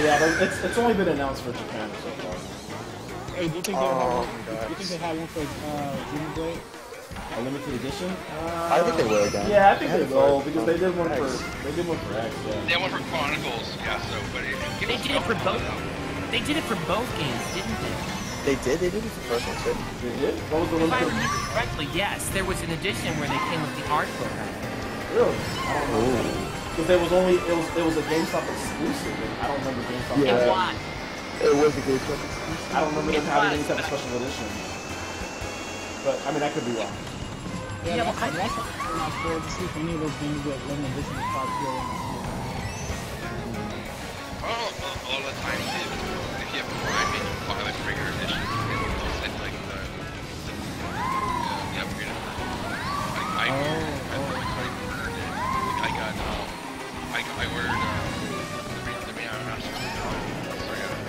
Valkyria Chronicles, and I got like the special edition with like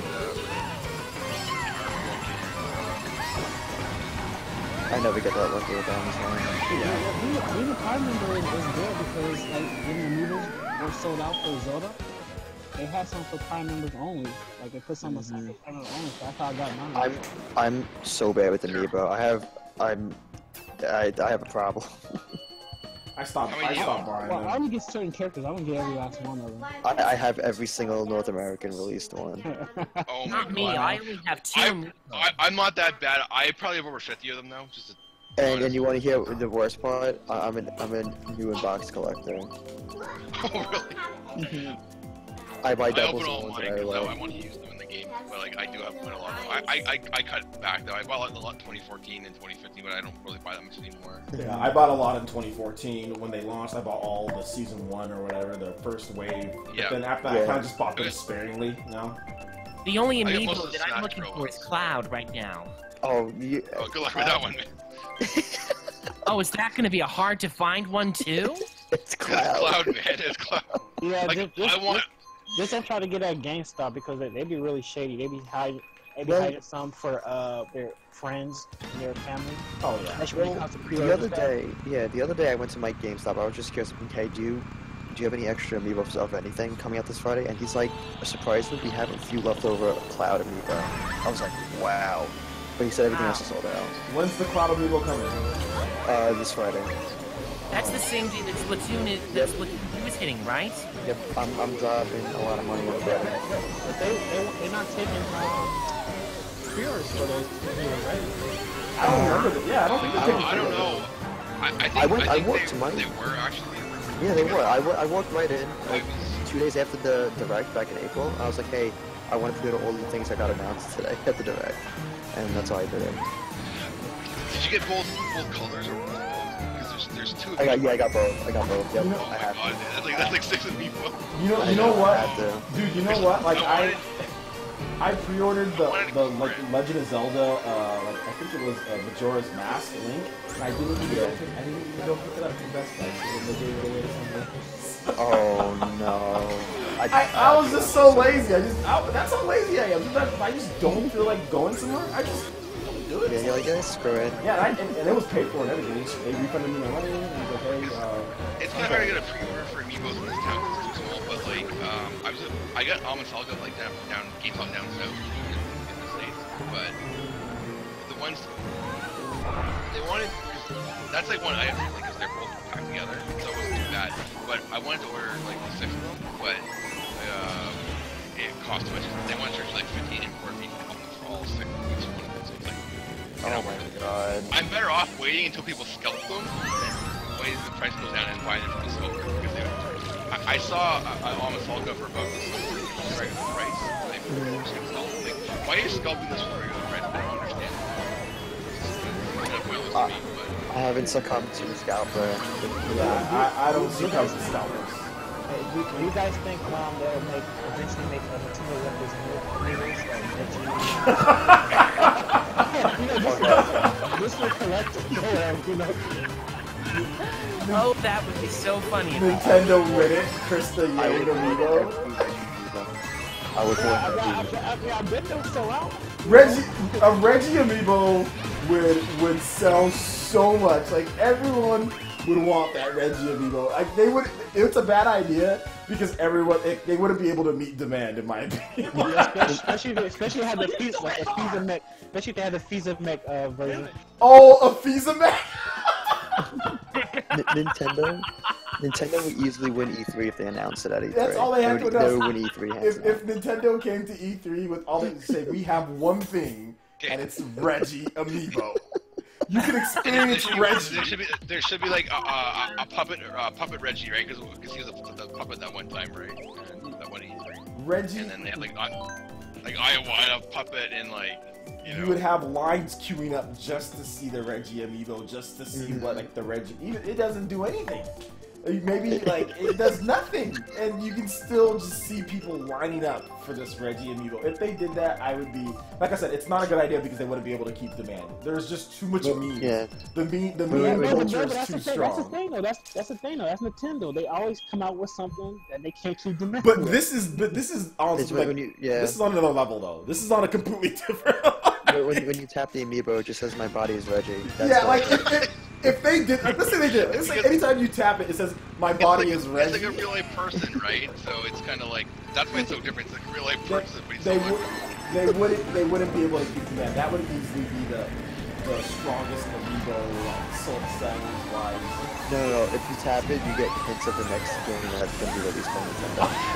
Okay, that's when you start having people kill each other for amiibo. That's like Aaron Jordan. At the end of the trailer, they're gonna have all the representatives there say back collect tomorrow. Like I said, that's like when it gets to like Air Jordan level, because like you know how people be killing each other for Air Jordans. Like, it'll get to that point. So where people were killing each other for PS4s too.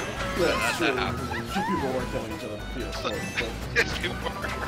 That's because the people who buy PS4s aren't very smart. OJ's throwing fun. I'm roasting it. No, but I mean, you gotta be honest with some of the people that are hardcore PS4 fans. Not really.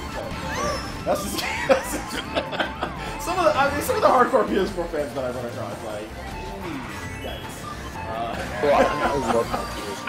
I love my PS4. I love my PS4 too, but some of the, I said the hardcore, like the guys that, you know what I'm saying, like J-Tech,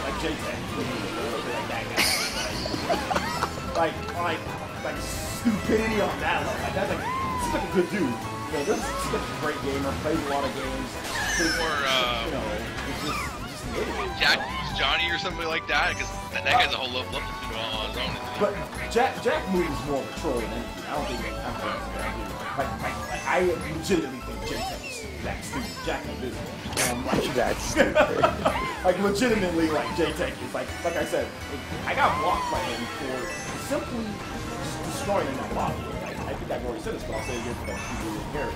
So on Twitter, we were talking about something. I forgot what it was. Oh, Monster Hunter. You know, and then he goes, oh, well, Monster Hunter. He runs into my post and says, well, Monster Hunter, it's not coming to it. It's not strong enough. Bullshit. And I said, really? I'm like, okay, so then why isn't Lost Sphere, you guys know that game Lost Sphere, right? The IM16 style game? Like, why isn't that game coming to the Xbox One? Is it because it's not strong enough? And ever since then, he was kind of like, that was just stupid. He couldn't counter it, so then he just started saying a bunch of other stuff. So, like, he just kept on asking him the same question. And, like, all the other stuff that he brought up, like, I would destroy him on logic. So then after a while, like, he couldn't beat me, so then he just lost. And I never said one thing negative. Like, I never called him a name or said that, called him a fanboy. I never did anything like that. And he just blocked me simply because he couldn't answer to his own stupidity. You know, so. Figures. But like I said, he seems like a good dude, though. Seems like he has a good heart, just not very smart. That's all. I have a feeling that some people are just mean, though, man. You know. Oh, he's like just, a rock. Yeah, I don't even think like he's mean. Like I've seen him be stupid to other people, but I don't think he's really even like mean. He's just dumb. You know, Like Garage. I just think he probably just trolling, you know, to get reactions and stuff like that. You think he is? But then you start hearing him talk and like what he says and like he tries to equate logic. Usually trolls can be somewhat obvious, but I mean, for as long as he's been doing it, and usually trolls drop out after a while. You know, the troll usually doesn't stay around, you know, that visible for that long. But this dude's been around for a long time, like saying the same stuff since I think what, like almost PS2 days. Like I think like early PS3 or some. So yeah, he's been around for a while. Well, I think the thing is, like, if you get in an argument with a troll, he tends to believe what he says, even though it was a joke to begin with. But you know, he tends to believe. To be fair, you could say PS2 days because YouTube was around in 2005 and there was no PS3 at that point, so that would have been the. Yeah, but I don't think he was there. I mean, obviously at that point YouTube definitely was not gaming. There was no gaming content. No, well, James Rolfe, I was here like 2006, right? That's why I'm not controlling music, but James Rolfe showed up in 2006, right? All video game clones. Well, he was it was also he started on game trailers though, like he wasn't like limited to photo music on game trailers too. So I think he was there originally because this is before like YouTube. Yeah, because the whole gaming thing, it didn't really take off until like cause it's like mostly guys like doing like retro system reviews. That's like what he did, like retro stuff. So it kind of built from there. He did like Game Series 1 and Hell Jesus. Like what we have now, it kind of built. That was before. And you know, then the thoughts they started like. Yeah, let's play all PewDiePie. Yeah. Well, even before him though.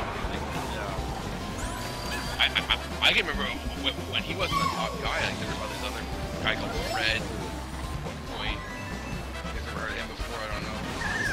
But Fred. That's it. It's Fred. Seriously, yeah. That was his YouTube name, Fred. Or Fred Fiegelhorn. That was his name. But he was like standing in his PewDiePie Italy. You know, really annoying voices and stuff like that. You know, and just not really thinking. I'm so stupid. I always think that it's not the. I always think that it's the last lap, and it never is. And then I get all excited, and then there's another lap. I really like the use of color in this stage. Which one is this? No, not I'm gonna rank last yet again. Great. It's all good. Oh, JB winning right now, right? I hope so.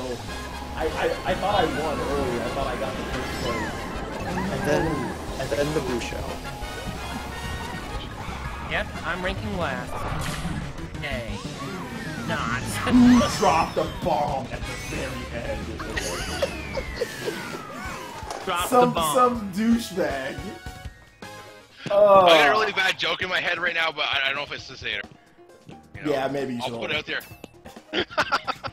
Oh, I didn't even say finish line. Well, let's just say it involves Blue Cosby and a blue shell. Anyway. I think that's the end of the tournament. No, it's not. Anyway, I actually have to get off at this point. My daughter's going insane and she's bugging me, so that's why I know when it's time for me to just say call it quits. But yes, I will be back. Maybe tomorrow for a live stream. I'll probably do Super Smash Brothers tomorrow. So if you guys want to play some Smash Brothers against me, because I'm starting to train again, because my goal is to go to Evo 2018. So yes. Ooh. So yeah, I'll be training for Smash Brothers. So if you guys want to play, I'll have a post. Those guys that you beat up in like all those montages and like try to get and stuff like that. You know, we can just be like your training partners. I'm good. I'm probably gonna be the guy that gets a training that gets like a montage made out of me when I go to Evo. That's what's gonna happen to me. I'm gonna be on like bringing gold home. Because like I've never been to any event, so I'm gonna be like seated like with 0. Like I'm gonna get 0 in the first match. There's always a funny thing that goes on with like players that are like, you know, top tiers, like when you're going to go play and then like, you know, like the production crew's there, then all of a sudden like you're going to your first match and you don't know why the production crew's at your first match, and then you look over, then like 0 or Nairo is walking towards you and you're like, oh man. I'm that guy. I'm the guy that has to play 0 the first game, you know what I'm saying? So I might be that. I might be that. That'll be your time to shine if you manage to it's like, you know. Also, why you play SM? You know, if that happened, that would be the upset. If 0 ever lost in pools, like the first match, that would be the upset of the freaking there's never been an upset that bad in Smash Brothers. I mean, you never know. Things happen. That's true. I mean, like a hidden boss, I could be like they're called hidden bosses, guys that go to tournaments that that nobody knows of. Then they go there, then they play, and then they're like, oh my god, this dude is really good. Like maybe that's me, maybe not. But anyway, if you guys want to play against me, I'll be playing Smash Brothers for Wii U tomorrow. So look forward to the post. You can just say that the Russians hacked him. That's why you lost. That's like the best excuse ever, right? So yeah, so I'll be playing tomorrow Smash Brothers. What about Splatoon? Splatoon's gonna be on Friday when the game comes out. I mean, like, are you gonna do it that day, or are you gonna wait till Wednesday?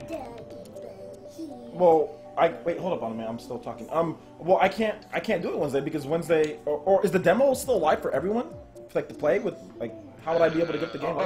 No, it's over. It's over. No, I didn't know if you're gonna be playing that very first day or not. Yeah, we'll be having PE game night the very first day. Okay. Hey, Omri, don't put Lashes back. She's like shedding hair all over me. Don't put her back. Oh my gosh. My dog is like shedding Is that your cat or something? My dog is shedding hair all over your my room. dog. Goodness, go. Take her out of here. Anyway, I'll be back tomorrow, guys. We'll have Super Smash Brothers for Wii U. Thanks to everyone who came out. I appreciate that. Thanks to everyone who subscribed on the live stream. And yeah, we'll see you guys next time for the next live stream. Bye-bye. Have a good night, OJ. See you guys.